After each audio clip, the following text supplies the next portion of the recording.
5 লক্ষ? তুমি কি মজা করছো? কেউ কি জন্মদিনের পার্টির জন্য 5 লক্ষ খরচ করবে? আমি তো আগেই বলেছি এলা ধনী, আর আমাদের মতো কোনোদিনই মিলবে না। চলো ফিরে যাই। হে অনন্যা বেবি, আমার কথা শোনো। আমরা বিয়ের জন্য প্রথমবার বাইরে এসেছি, তাও 3 বছর পরে। আমরা তোমার জন্মদিনে এসেছি, এজন্যই আমি 3 বছর কষ্ট করে টাকা জমিয়েছি। ভেবে দেখো, এখানে চারপাশের লোকদের পোশাক দেখেছো? ওদের প্রত্যেকটাই হবে 5 লক্ষ বা 6 লক্ষ টাকার। আমাদের জামা কাপড় জুড়ে দিলেও আমরা 2000ও হবে না। তুমি ডেলিভারি বয় হিসেবে এত কষ্ট করে টাকা জমিয়েছো, দয়া করে এমন করো না। অনন্যা বেবি, অপ্রয়োজনীয় চিন্তা করো না। ভালো মেয়ের মতো টেবিলে বসে থাকো, আমি বিলটা দিয়ে আসি। আমি সব দেখে নেব, ঠিক আছে?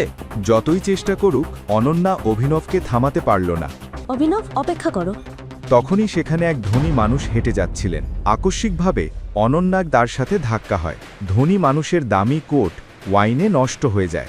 স্যার, দুঃখিত, আমি অনিচ্ছাকৃতভাবে করে ফেলেছি। অনিচ্ছাকৃতভাবে?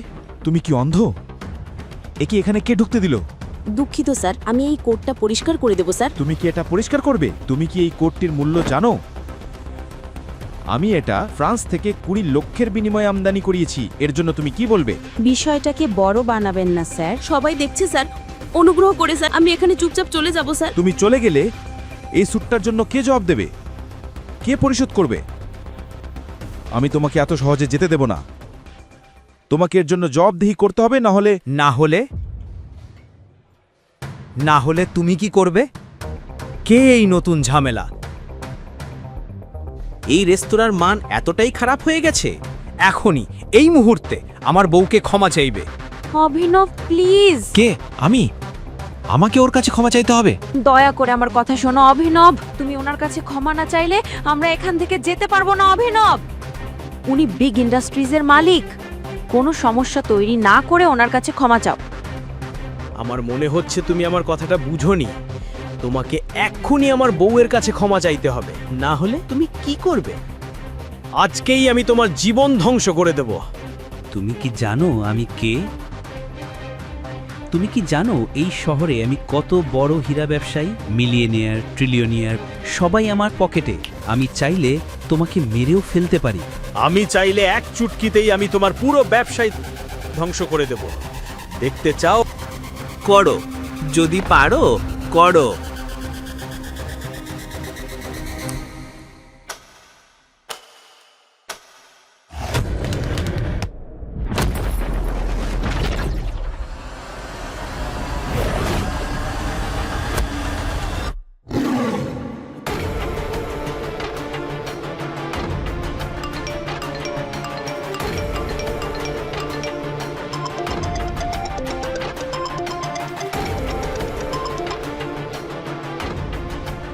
আমাদের কোম্পানির শেয়ার পড়ে যাচ্ছে। কি হয়েছে বাবা? তুমি একজন বড় লোকের সঙ্গে কথা বলছো। ও আমাদের সাম্রাজ্য উল্টে দিয়েছে। এখনই ওর কাছে ক্ষমা চাও, না হলে কাল থেকেই আমাদের রাস্তায় নামতেই হবে।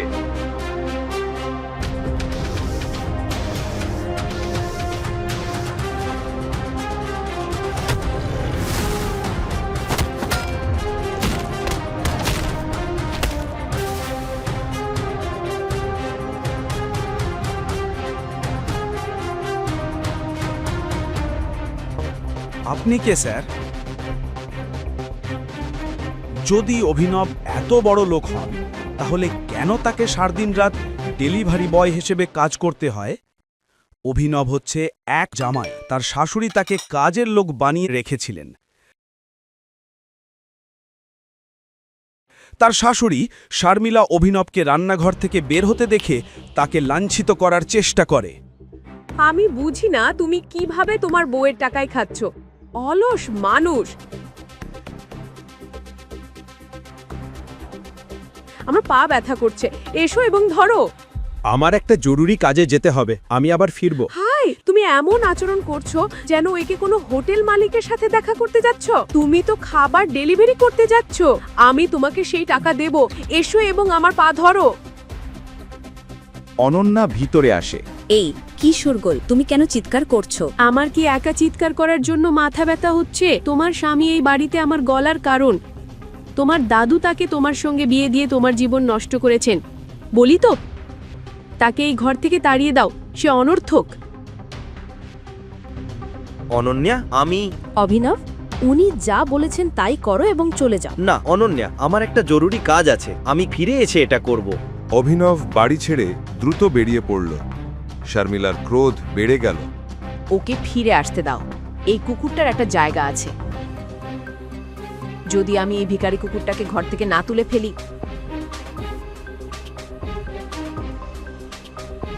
আমার নাম শর্মিলা নয়। অভিনব শর্মিলা তার শাশুড়িকে কিভাবে সামলাবেন? তিনি কি শাশুড়ির কাছ থেকে পালিয়ে গেলেন? এরপর কি হলো? সেই রাতে অভিনব চেন্নাই শহরের সবচেয়ে বড় হোটেল সাফেয়ারে এলো। হেই নিচু মানের, থামো। ঠিকানা বদলাতে এসেছো কি? কে তোমাকে ঢুকতে দিল? বেরিয়ে যাও। আগে ধৈর্য ধরে আমার কথা শুনুন। আমি একরম স্যারের সাথে দেখা করতে এসেছি, অনুগ্রহ করে আমাকে ঢুকতে দিন। অভিনবের পুরনো শার্ট, ছেঁড়া জুতা আর এই সব কিছুকে নিচু চোখে দেখলো সিকিউরিটি। তুমি আকরাম স্যারের সাথে দেখা করতে এসেছো? তুমি তো বাথরুম ধোয়ার যোগ্যও নও। তোমাকে দেখলেই বোঝা যায়। বেরিয়ে যাও। স্যার, আমি একটা গুরুত্বপূর্ণ ব্যাপারে তাকে দেখতে এসেছি, অনুগ্রহ করে আমাকে ঢুকতে দিন। তাদের কথা না শুনে অভিনব জোর করে ঢোকার চেষ্টা করলো। সিকিউরিটি গার্ডরা তাকে টেনে বের করে দিল। সেই সময় তার এক্স গার্লফ্রেন্ড বৈভবী ও তার নতুন বয়ফ্রেন্ড দেবও সেখানে এলেন। সিকিউরিটি, তোমরা তো শুধু তার মতো ভিক্ষুকদেরই খাবার দাও, তাই না? আমার মনে হয় ও হয়তো ক্ষুধার্ত, কিছু অবশিষ্টাংশ থাকলে ওকে দিয়ে দাও। আকরামকে দেখতে পেতে অভিনব বৈভবীকে দেখে যতই রাগ করুক সবকিছু লুকাল। বিশ্বাস হচ্ছে না বেবি, এই ভিক্ষুক কি তোমার এক্স বয়ফ্রেন্ড? দেবের কথায় অভিনব রেগে গেল। অভিনব একটি পদক্ষেপ এগোলে হোটেলের প্রবেশদ্বারে একটি বিলাসবহুল গাড়িটা এসে থামল। গাড়ি থামতেই হোটেলের সব গার্ড লাইন ধরে দাঁড়ালো। বিক্রমন হোটেল মালিক বিলাসবহুল গাড়ি থেকে নামলেন। হোটেলে ঢোকার সময় বিক্রমন সেখানে জমায়েত দেখলেন। তিনি সিকিউরিটি গার্ডদের জিজ্ঞেস করলেন, লবিতে কি গোলমাল? স্যার, ও আপনাকে দেখতে চাইছিল, আমি এখনই সাফ করে দিচ্ছি স্যার। আমি কতবার বলেছি এভাবে লোক ঢুকতে দাও কি করে? তাকে ধরে বাইরে ফেলে দাও। আকরামের কথা শুনে সিকিউরিটি গার্ডরা যখন তাকে টেনে বের করছিল, অভিনবের হাতে থাকা আংটিটি আকরামের নজরে পড়ল। টাইগার, সিকিউরিটি, সিকিউরিটি, ওর হাত থেকে তোমরা হাত নামাও। এরপর যা ঘটনা ঘটল সবাইকে তাক লাগিয়ে দিল। আকরাম আংটিটা দেখে অভিনবের সামনে হাঁটু গেড়ে বসলেন। টাইগার, টাইগার, এটা কি তুমি?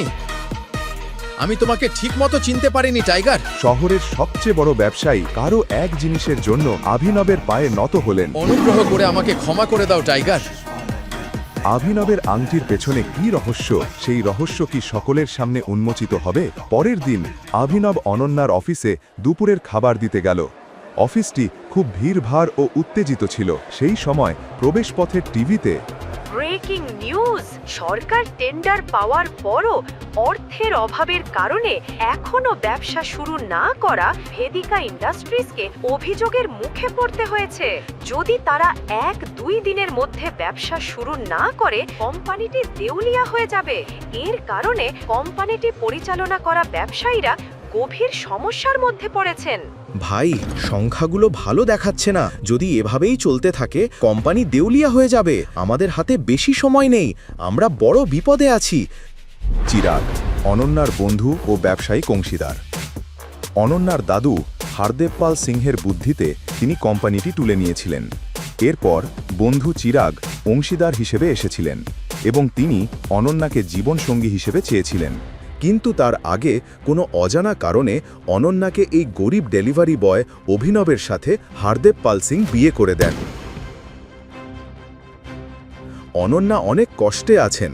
সেই সময় কোম্পানির সিএফও কার্তিক তার সাথে কথা বলে।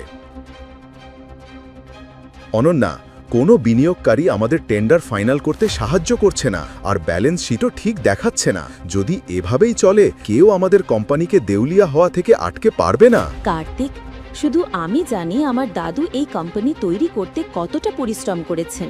সেটা 1 মিনিটে কিভাবে ঘটে? তুমি কি কোম্পানিটা এভাবে ছেড়ে যেতে পারো?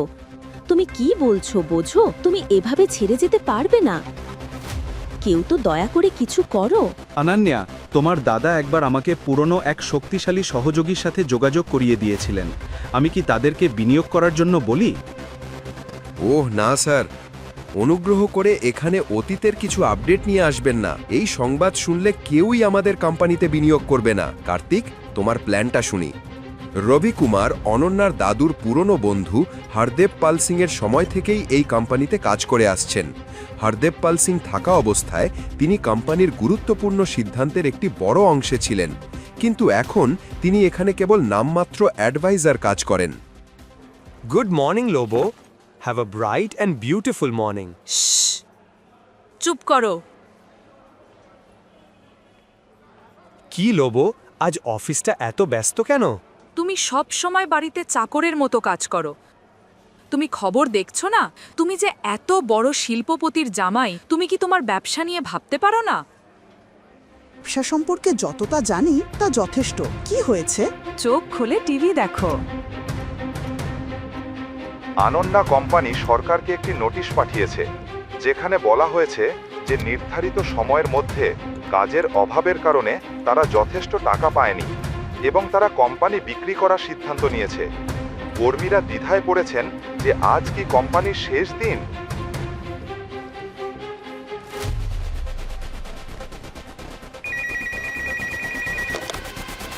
হ্যাঁ ম্যাম, আমি এখনই আসছি। আমার কাছে ফাইল আছে, আমি নিয়ে এসে দিচ্ছি। Okay ma'am. লোবো, অনন্যা কোথায়? আমাকে কনফারেন্স রুমে ফাইলগুলো দিতে হবে অনন্যা ম্যামের কাছে। তুমি লাঞ্চ ব্যাগটা এখানেই রেখে দাও এবং চলে যাও।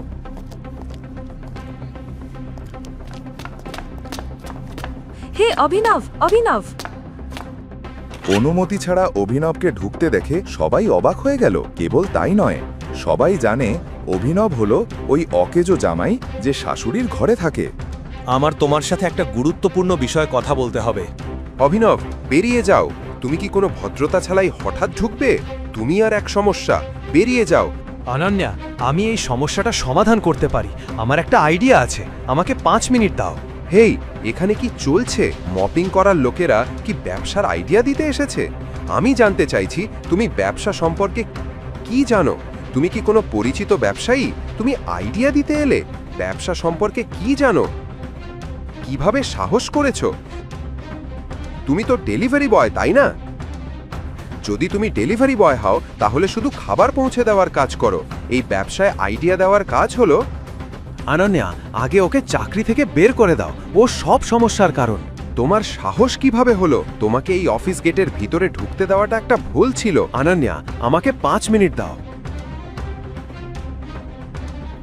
সিকিউরিটি, ওকে বাইরে বের করে দাও। স্যার বাইরে যান, চল বাইরে যান, ছেড়ে দাও আমাকে, ছেড়ে দাও।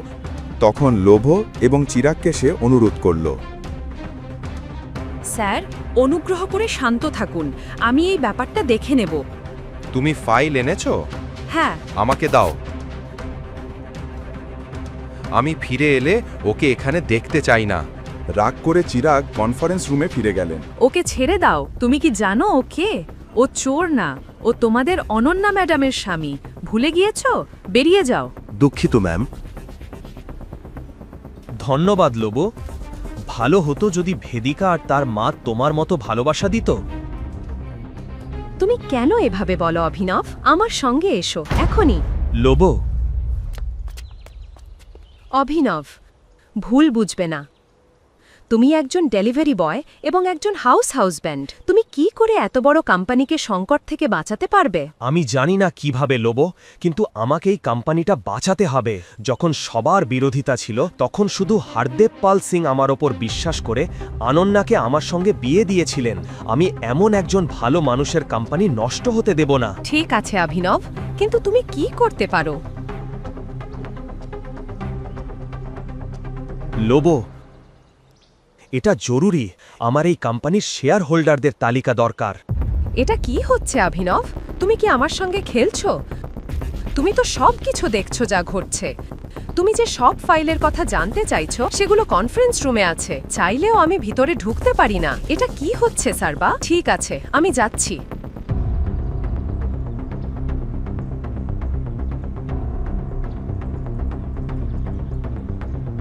অভিনব, আমি তোমার অনুভূতিগুলো বুঝতে পারছি, কিন্তু এই পরিস্থিতি আমাদের ক্ষমতার বাইরে। সাহায্য করার জন্য এখানে কেউ নেই।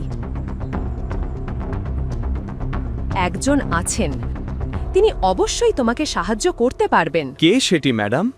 রবি কুমার স্যার। তিনি আনান্নার দাদুর খুব কাছের ব্যক্তি। তিনি হরদেব পাল সিংহর খুব নিকটবর্তী। রবি কুমার একজন চেইন স্মোকার। তিনি প্রতি ঘন্টায় একবার বাইরে সিগারেট খেতে বের হন। তুমি এখানে অপেক্ষা করলে তুমি তার সাথে কথা বলে তাকে বোঝাতে পারবে। আমি খুব নিশ্চিত। দেরি হচ্ছে অভিনব, আমি এখনই যাচ্ছি।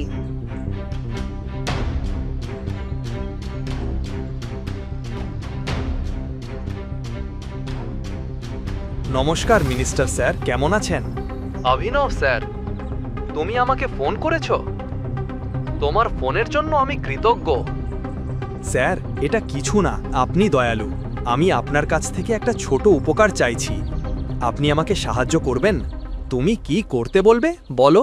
কিভাবে একজন দরিদ্র ডেলিভারি বয় অভিনব এমন একজন মন্ত্রীর সঙ্গে পরিচিত? কিভাবে মন্ত্রী অভিনবকে জানেন? তিনি কিভাবে একটি পরিচিত ব্যক্তির মতো কথা বলছেন? বড় ব্যাপার নয় স্যার, আপনি এটা সহজেই করতে পারবেন। মন্ত্রী সাহেব, আমি আপনাকে 10 মিনিটে কল দেব। ধন্যবাদ। Ravi Kumar sir, India's number 1 private company ইগন প্রাইভেট লিমিটেড। যদি তারা অনন্যা ইন্ডাস্ট্রিজে বিনিয়োগ করে তাহলে কেমন হবে? কি? IGNOU private limited? স্বপ্ন দেখিও না অভিনব। তারা আমাদের কোনো সম্মান দেয় না। স্যার, হয়তো আপনি পারবেন না, কিন্তু আমি পারবো। এটা দেখুন। অভিনব রবি কুমারকে একটি সহজ কথা বলল। রবি কুমার শুনে হতবাক হলেন। রবি কুমার তৎক্ষণাৎ অভিনবকে কনফারেন্স রুমে নিয়ে গেলেন।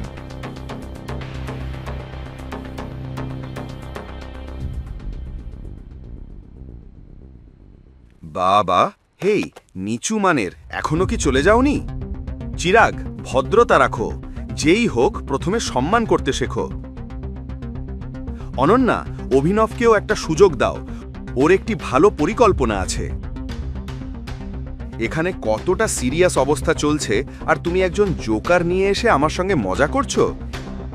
এই কারণেই আমি আগেই বলেছিলাম, এমন বুড়োদের ছেঁটে ফেলা যায়। ক্ষমা করবে। তোমার কথায় খেয়াল রাখো। আমার এই কোম্পানিতে অভিজ্ঞতা তোমার বয়সের চেয়েও বেশি। অনন্যা, আমি যা শুনেছি, অভিনব বলেছে তার একটি ভ্যালিড প্ল্যান আছে। হ্যাঁ, তোমার মতো করে সব করতে পারবে না। দুজনের মধ্যে তর্ক চলছিল। অনন্যা কিছু একটা ভেবে বসেছিল। তার দাদুর কথা মনে পড়ল। অনন্যা, এটা ভালো করে জেনে রেখো, অভিনব তোমার জন্য একটি ভালো স্বামী হবে। যদি তুমি বা আমাদের কোম্পানি কোনো সমস্যায় পড়ে, অভিনব সেটি সমাধান করে আমাদের রক্ষা করবে। অনন্যা তর্ক দেখে রেগে গেলেন। বন্ধ করো চিরাগ, ভুলে যেও না আমি এই কোম্পানির মালিক। এখানে সকল সিদ্ধান্ত নেওয়ার ক্ষমতা আমার আছে। অভিনব, বসো এবং আমাকে তোমার প্ল্যান বলো। সারবেশ খুশি হয়েছিল বেদিকাকে কিশোরের প্রতি রাখতে দেখে। রবি কুমার অভিনবকে নিজের পাশে ডাকলেন। অনন্যা, আমি এই আর্থিক সংকট সমাধান করব, কিন্তু তার আগে শেয়ার হোল্ডারদের বিবরণ এবং ব্যালেন্স শিট দেখতে চাই। এটা বেশি হচ্ছে। আমরা কিভাবে কোম্পানির বিবরণ একজন অপরিচিতকে দেব? কার্তিক, ল্যাপটপটা আমাকে দাও। অনন্যা, বোকাটার কথা শুনছো? শুধু ল্যাপটপটা দাও কার্তিক। আর চিরাগ, তুমি কেন তোমার ভাষা নিয়ন্ত্রণ করো না? অভিনব আমার স্বামী, এটা ভুলে যেও না। তুমি শুরু করো। 2 বছরের মধ্যে প্রথমবার অভিনব অনন্যাকে আরেকজন পুরুষের সাথে ঝগড়া করতে দেখছে।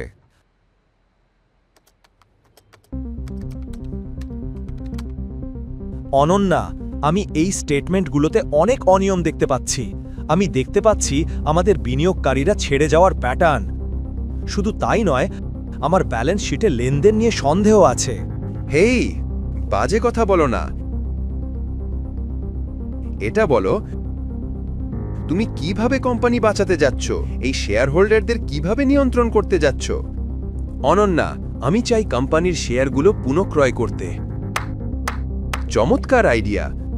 তুমি কি ভাবছো অভিনব? তুমি কি ভেবেছিলে আমরা এগুলো নিয়ে আলোচনা করব না? অভিনব, আমাদের কাছে একটা ফান্ড কোথা থেকে হবে? আমাকে একটা কল করতে দাও।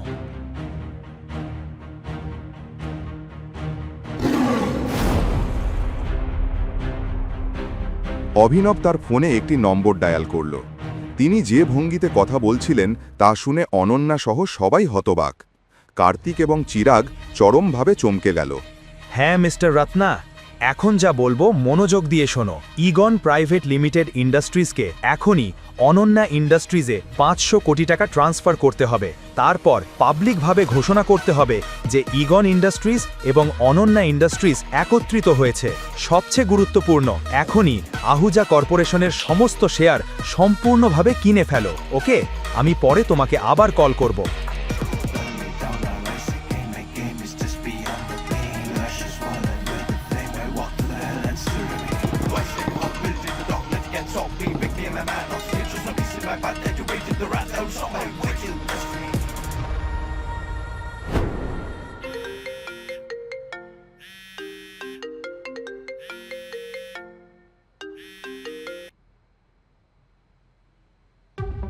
হ্যালো,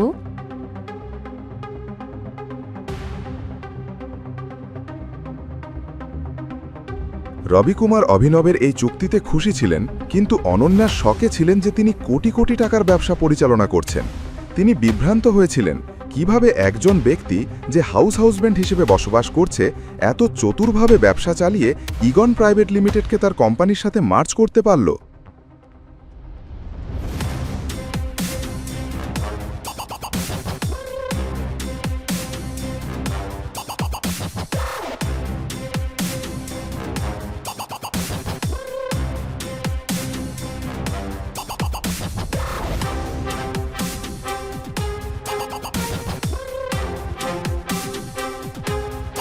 অভিনব, তুমি কে?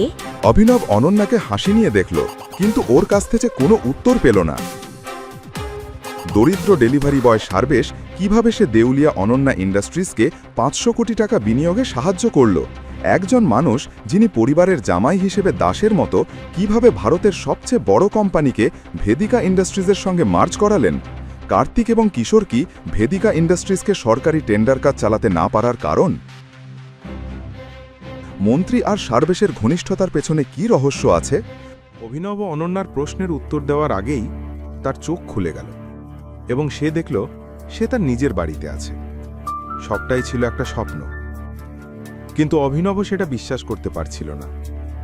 অভিনব তার বাড়িতেই ঘুমাচ্ছিল, কারণ অনন্যা একেবারেই পছন্দ করত না অভিনবর মুখ দেখা। যখনই সে সকালে ঘুম থেকে উঠত, অভিনবর বাবা সঞ্জয় মারা গিয়েছিলেন।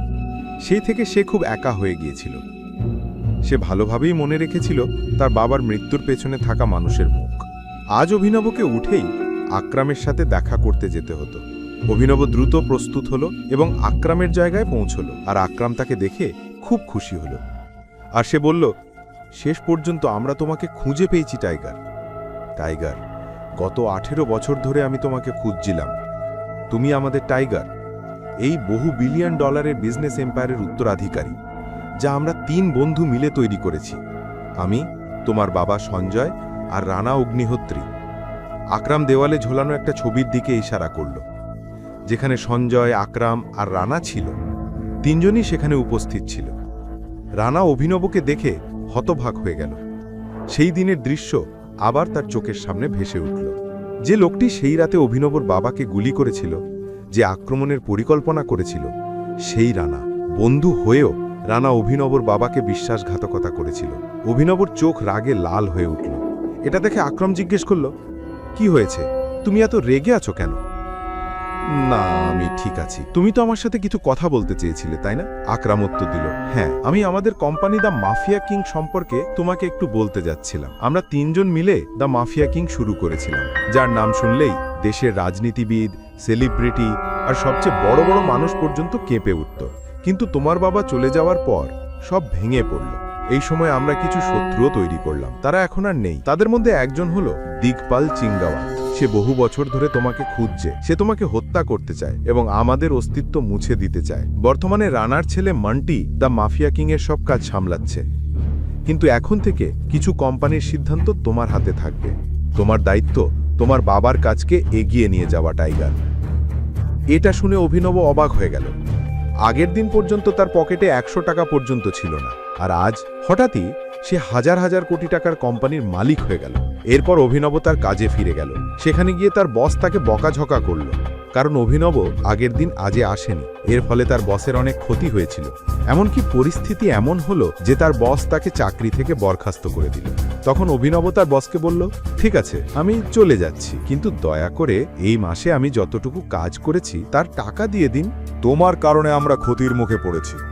তোমার পুরো বেতন ব্যবহার করলেও ক্ষতিপূরণ হবে না। ঈশ্বরকে ধন্যবাদ, আমি সেটা চাইছি না। এখন এখান থেকে বের হয়ে যাও। কি বলছেন আপনি? আমি পুরো 1 মাস কাজ করেছি। আমি একদিন কাজে না আসলেই আপনি 25,000 টাকার ক্ষতি করলেন। আমি আমার বেতন না পাওয়া পর্যন্ত এখান থেকে যাব না। ঠিক আছে, দাঁড়াও, আমি এখনই তোমাকে তোমার বেতন দিয়ে দিচ্ছি। বলেই তার বস ডেস্কের উপর রাখা ঘন্টা বাজালো। পরের মুহূর্তেই ঘরের দরজা খুলে গেল এবং 4 জন বাউন্সার ঢুকে পড়ল। বস আদেশ করল, ওকে বাইরে ফেলে দাও। এটা শোনার সাথে সাথে 4 জন মিলে অভিনবের ওপর ঝাঁপিয়ে পড়ল, কিন্তু তারা আক্রমণ করার আগেই অভিনব সবাইকে মাটিতে ফেলে দিল। অল্প সময় বসের সব লোক শেষ হয়ে গেল। বস হতবাক হয়ে গেল। অভিনব এবার সরাসরি বসের কাছে গিয়ে বলল, শান্ত গলায় বলল, শান্তভাবে আমার বেতন দিয়ে দিন। ভয়ে কাঁপতে কাঁপতে বস ড্রয়ার খুলে একটি চেক বের করল। টাকা লিখে অভিনবের হাতে তুলে দিল। অভিনব চেক দেখে অফিস থেকে বেরিয়ে গেল। অফিসের বাইরে পৌঁছতেই তার কাছে একটি অজানা নম্বর থেকে ফোন এলো। অভিনব ফোনে বলল, হ্যালো হ্যালো টাইগার। হ্যাঁ বলো। টাইগার, আমি তোমাকে কারো সাথে পরিচয় করাতে চাই। উনি আমাদের মাফিয়া বস। দুনিয়ায় তিনি খুব বড় নাম, আর উনি তোমার বাবার এবং আমার সবচেয়ে ঘনিষ্ঠ বন্ধু বলরাজ। আমি চাই বলরাজ জানুক যে টাইগার ফিরে এসেছে। তাই আজ সন্ধ্যায় হোটেল সেফায়ারে ডিনারে চলে এসো। আমি তোমাকে সব বলবো। আমি ঠিকানা পাঠিয়ে দিচ্ছি। আকরামের মুখ থেকে বলরাজের নাম শুনে অভিনব অবাক হয়ে গেল। বলরাজের নাম সে আগে শুনেছিল। এই শহরের প্রতিটি মানুষ বলরাজকে চিনত, আর তার নাম শুনলেই কেঁপে উঠত। অভিনব তাকে দেখা নিয়ে চিন্তিত হয়ে পড়ল। যে বলরাজকে সে ভয় পেত, সেই মানুষটাই এবার তার বস হতে চলেছে। তুমি কি সত্যিই মনে করো আমার বলরাজজির সাথে দেখা করা উচিত? এখন অভিনব আকরামকে এটা জিজ্ঞেস করল। সে এখনো বলরাজ নামটা শুনে কাঁপছিল। আকরামও তার ঘাবড়ানি বুঝে গিয়েছিল। তখন সে হেসে বলল, বলরাজজি নয়, শুধু বলরাজ। তুমি টাইগার, আর জঙ্গলের সব জন্তু টাইগারের নামের সাথে জি লাগায়, কিন্তু টাইগার কারোর নামের সাথে জি লাগায় না। চলো, দেখা হবে সন্ধ্যায়। এতটুকু বলে আকরাম ফোনটা রেখে দিল, আর মুহূর্তের মধ্যেই অভিনবকে ঠিকানা পাঠিয়ে দিল। সন্ধ্যায় অভিনব হোটেল স্যাফায়ারে যাওয়ার জন্য তৈরি হতে শুরু করল। সে সাদা রঙের শার্ট আর কালো প্যান্ট পরে নিল। অভিনবের কাছে পড়ার মতো এর থেকে ভালো আর কিছু ছিল না। সে নিজের বাড়ি থেকে একটা ক্যাব নিল আর সোজা হোটেল স্যাফায়ারে পৌঁছে গেল। যখন সে হোটেলটাকে বাইরে থেকে দেখল, তখন সে চেয়ে থাকল। এত বড় হোটেল সে আগে এত কাছে থেকে কখনো দেখেনি। আকরাম তাকে ভেতরে আসতে ইশারা করল। অভিনব আকরামের পেছনে হাঁটছিল। তার মনে হচ্ছিল বলরাজও তার ভারী পায়ের আওয়াজ নিয়ে পেছনে আসছে। কিছুক্ষণ পর তারা হোটেলের এক বিলাসবহুল ঘরের বাইরে এসে দাঁড়ালো। ভেতরে ঢোকার আগে এক চিফ সিকিউরিটি অফিসার তাদের কাছে এলো আর জিজ্ঞেস করল, welcome boss, can I get you something? Akram উত্তর দিল, হ্যাঁ, আমাদের কাছে কোন কোন লিকান আছে তার একটা লিস্ট পাঠিয়ে দাও। চিফ সিকিউরিটি অফিসার হেসে বলল, স্যার, যদি আপনি না চান তবে আমি সব নামই মুখস্থ বলে দিতে পারি। আমাদের কাছে স্কচ আছে, যেটার দাম 5 লাখ, ভোটকা 8 লাখ, উইস্কি 10 লাখ, আর জিন 12 লাখ। সব দাম শুনে অভিনব হতবম্ব হয়ে গেল। আকরাম বলে উঠল, আজ আমাদের এখানে খুব বিশেষ অতিথি এসেছেন, তাই সবচেয়ে দামি যেটা আছে সেটাই নিয়ে এসো, আর সঙ্গে বাকি সবও নিয়ে এসো। চিফ সিকিউরিটি অফিসার মাথা নেড়ে বলল, আন্ডারস্টুড স্যার। তারপর সে সেখান থেকে চলে গেল। এদিকে আকরাম বলরাজকে উদ্দেশ্য করে বলল, আমি তোমাকে এখানে একটা খুব জরুরি খবর দেওয়ার জন্য ডেকেছি। আমরা সঞ্জয়ের ছেলে টাইগারকে খুঁজে পেয়েছি, কিন্তু সে এখনও আন্ডার কভার আছে, তাই তোমার সাথে বাইরে মেলাতে পারিনি। আকরাম এতটা বলতেই দুইজন চিফ সিকিউরিটি অফিসার ভেতরে এসে ওয়াইন আর অন্যান্য জিনিস টেবিলে রাখল। চিফ সিকিউরিটি অফিসার জিজ্ঞেস করল, এনিথিং এলস স্যার? আকরাম মাথা নেড়ে বলল, না। তারপর তাদের চলে যেতে ইশারা করল। দুজন অফিসার সেখান থেকে বেরিয়ে গেল। এদিকে বলরাজ বোতলটা তুলে নিজের গ্লাসে ঢালতে শুরু করল। বোতলটা নামিয়ে রেখে একবার অভিনবের দিকে তাকালো আর বলল, তাহলে এটাই আমাদের টাইগার? বলরাজ বলল আর গ্লাস ঠোঁটে লাগালো। গ্লাসের ভেতর থেকে তীক্ষ্ণ দৃষ্টিতে অভিনবকে দেখছিল। একরম বলল, হ্যাঁ, এটাই আমাদের টাইগার। আমি চাইছিলাম সে আমাদের টিমের বড় বড় সদস্যদের সাথে দেখা করুক। একবার সবাইকে দেখার পর যেভাবে এগোনো দরকার সেইভাবে আমাদের টিমকে টাইগারই লিড করবে। বলরাজ হেসে বলল, সো একরম, কিন্তু আমার একটু হাসি পাচ্ছে। মাফ করো বন্ধু, তবে সব কথা তুমিই বলছো। আমাদের টাইগার কি গঙ্গা নাকি? একরম তৎক্ষণাৎ বলল, তোমার টাইগারকে নিয়ে এভাবে কথা বলা উচিত নয়। এটা শুনে অভিনব হেসে ফেলল। অভিনব হেসে বলল, আমাকে তোমার কথা বলা ভালো লেগেছে। তুমি বস হতে পারো, কিন্তু ভুলে যেও না তুমি কার সামনে বসে আছো। আমি টাইগার, আর আমি বোবা নই। আমি এসেছি আমার গদি নিতে। শুধু একরমের প্রশংসায় কাজ চলবে না বন্ধু। আমি আশা করিনি তুমি এভাবে বলবে। তুমি বলছো প্রমাণ দিতে হবে। ঠিক আছে, আমি তোমাকে চ্যালেঞ্জ দিচ্ছি। এটা শুনে একরমের কান খাড়া হয়ে গেল। সে জানতো বলরাজ এবার কি করবে। বলরাজ কঠিন স্বরে বলল, যদি হারো তবে ভুলে যেও তুমি টাইগার। আমাদের কাছ থেকে কিছু টাকা নিয়ে গুরগাঁও থেকে যত দূরে সম্ভব গিয়ে সেটেল হয়ে যেও। একরম ঘাবড়ে গিয়ে বলল, না বলরাজ, এটা ঠিক হচ্ছে না। বলরাজ উত্তর পাওয়ার জন্য অভিনবের দিকে তাকালো। একরম অভিনবের দিকে তাকিয়ে মাথা নেড়ে দিল। অভিনব এবার একরমের দিক থেকে চোখ সরিয়ে বলরাজের দিকে তাকালো। নিজের গ্লাস তুলে নিল, এক নিঃশ্বাসে সব মদ গিলে ফেলল আর জোরে টেমলে গ্লাস ছুঁড়ে মারল। অভিনব গর্জে উঠল, কবে হবে লড়াই?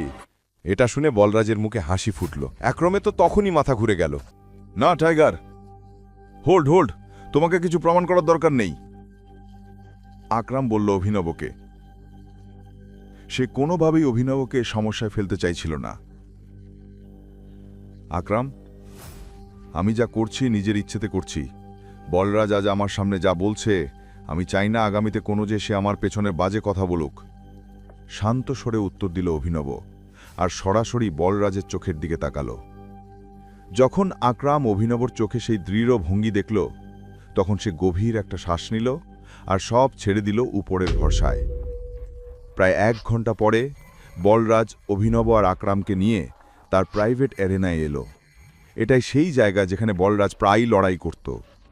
তো আকরাম মিয়া, কার উপর বাজি ধরবে? চিৎকার করে বলল বলরাজ। এটা কি বোকা ধরনের প্রশ্ন বলরাজ? টাইগার থাকা অবস্থায় অন্য কারো উপর বাজি ধরা যায় নাকি?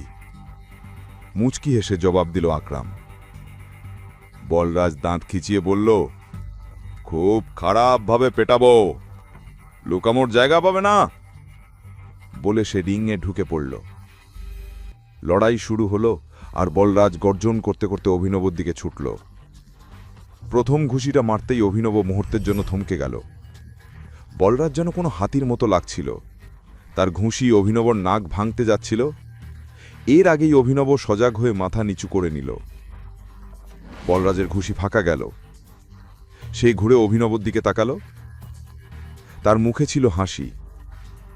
আবার দৌড়ে এলো। এইবার আবার আকাশে ঘুষি তুলল। অভিনব মাথা নিচু করে পাশ ঘুরে বলরাজের পিঠে জোরে একটা লাথি মারল। ধপাহাস করে পড়ে গেল বলরাজ। অভিনব তখন রিংয়ের অন্য কোণায় দাঁড়িয়ে পড়ল। বলরাজ এবার রেগে গেল, আবার দৌড়িয়ে এলো অভিনবর দিকে। অভিনব নিচু হয়ে তার পায়ে লাথি মারল। বলরাজ এবারও সামলে উঠতে পারল না, ধপাস করে মাটিতে পড়ে গেল। এ দেখে আকরাম হো হো করে হাসল। সারেন্ডার করে দাও বলরাজ, নিজের রেকর্ড নষ্ট করছো কেন?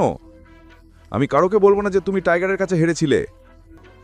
রাগে বলরাজ মাটিতে ঘুষি মারল আর ঝটকা দিয়ে উঠে দাঁড়ালো। এরপর সে একের পর এক ঘুষি ছুঁড়তে শুরু করলো অভিনবের দিকে। অভিনব নিজেকে বাঁচাতে থাকল। শেষে ঠিক যখন বলরাজের ঘুষি অভিনবের মুখে পড়তে যাচ্ছিল, অভিনব সেটা ধরে ফেলল আর সজোরে বলরাজের পেটে এক ঘুষি বসিয়ে দিল। বলরাজ ব্যথায় কুঁজো হয়ে গেল। এতেই অভিনব পিছন থেকে তার কোমর চেপে ধরল আর তাকে আকাশে তুলে ফেলল। এ দৃশ্য দেখে আকরামের মুখ হাঁ হয়ে গেল। অভিনব এক মুহূর্ত বলরাজকে বাতাসে ধরে রেখে তাকে উল্টে মাটিতে আছাড় মারল। চিৎকার বেরিয়ে এলো বলরাজের মুখ থেকে। আকরাম বিস্ময়ে বলল, এ তুমি কোথা থেকে শিখলে? এটা শেখা নয়, এটা টাইগারের উত্তরাধিকার, অভিনব জবাব দিল। এমন সময় আকরাম দৌড়ে এলো আর অভিনবকে জড়িয়ে ধরল। বলরাজকে খেপাতে খেপাতে চিৎকার করে উঠল, টাইগার টাইগার টাইগার। বলরাজের কোমরে মচকানো লেগেছিল, কিন্তু সে হেসে অভিনবকে বলল, চলো আজকের পার্টি আমার তরফ থেকে, মদ খেতে হবে। আকরাম মজা করে বলল, এভাবে না, বলতে হবে, টাইগার আপনি কি আমার সাথে মদ খেতে পছন্দ করবেন? বলরাজ হেসে অভিনবের সামনে মাথা নত করল।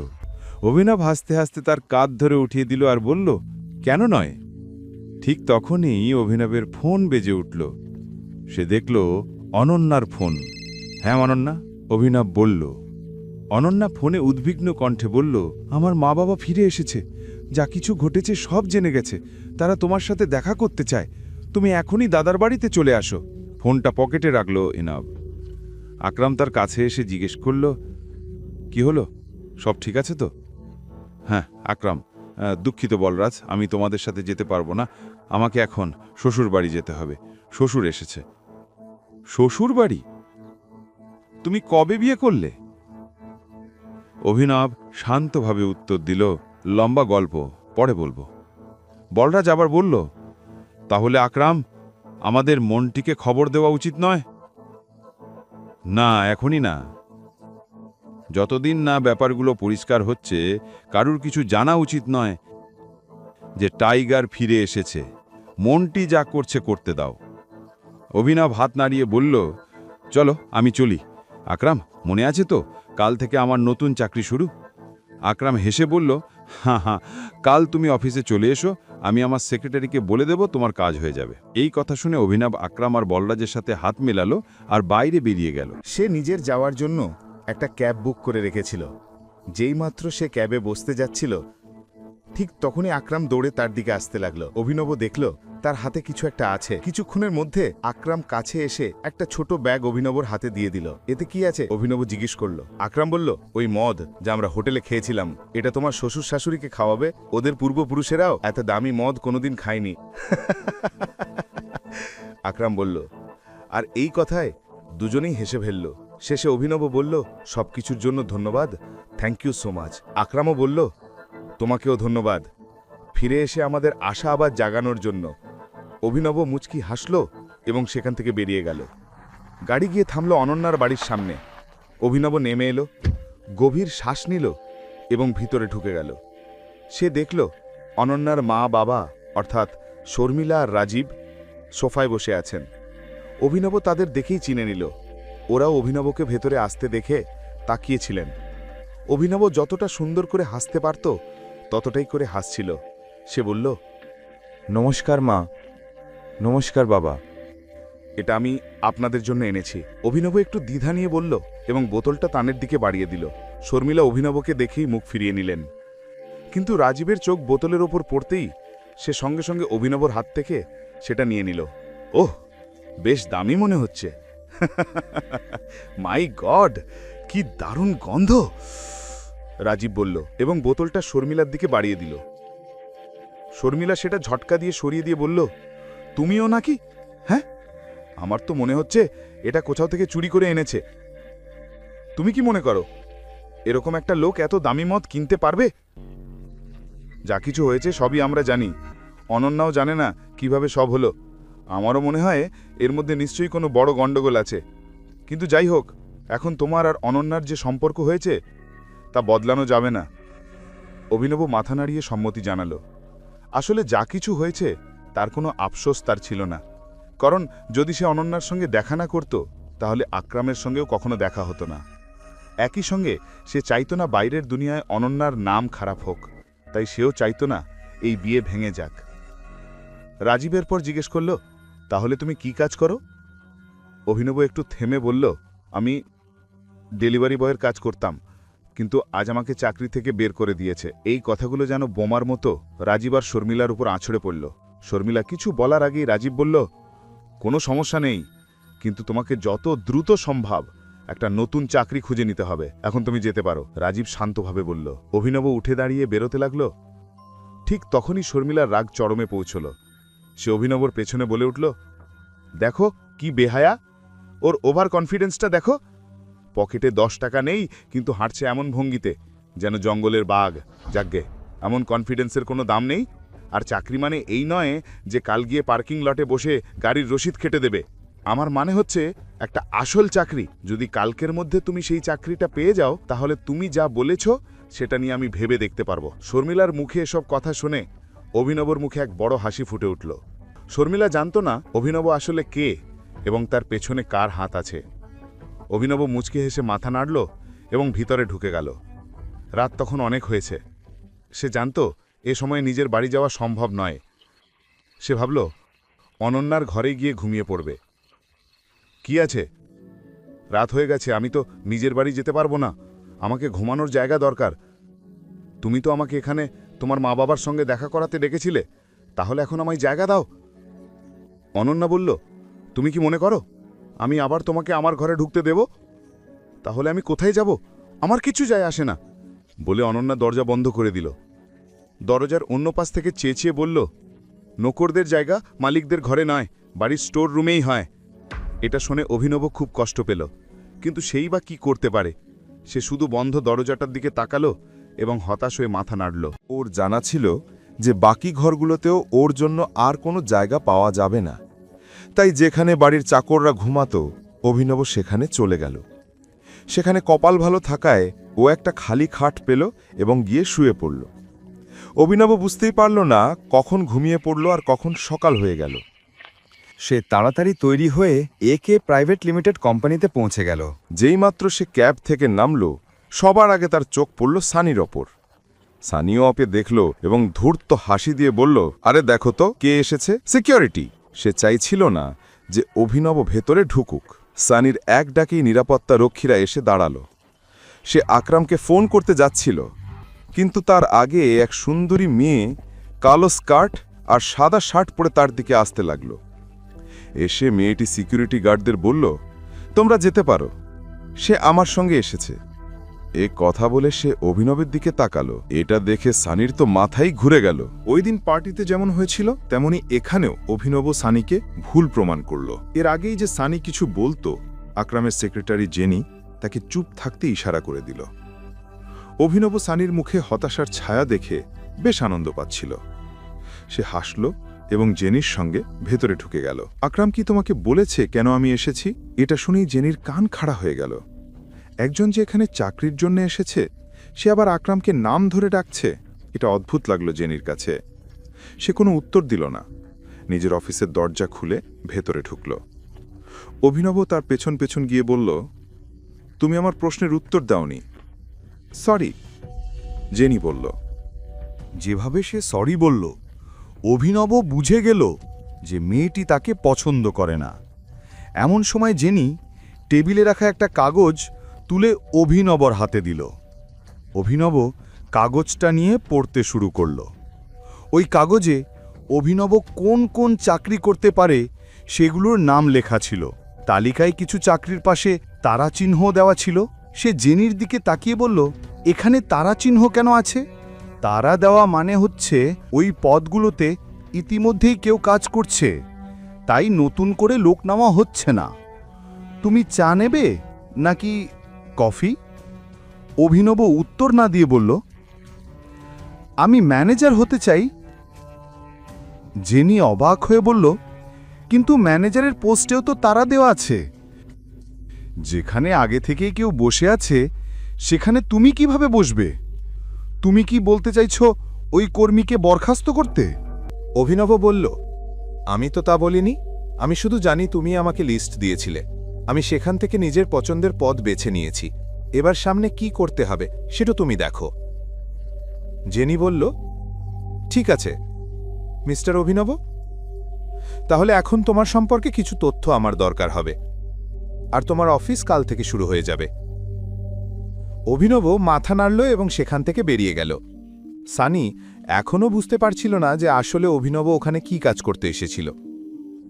এদিকে অভিনব ভাবল, কাল থেকে চাকরিতে যেতে হলে তার নতুন কাপড়ের দরকার হবে। কাপড়ের সঙ্গে সঙ্গে ফোনটাও বদলাতে হবে। আকরাম দেওয়া চেকটা তার পকেটেই ছিল। অভিনব সেটি দিয়ে টাকা তুলতে ব্যাংকে গেল। সেখানে তার দেখা হয়ে গেল প্রণবের সঙ্গে।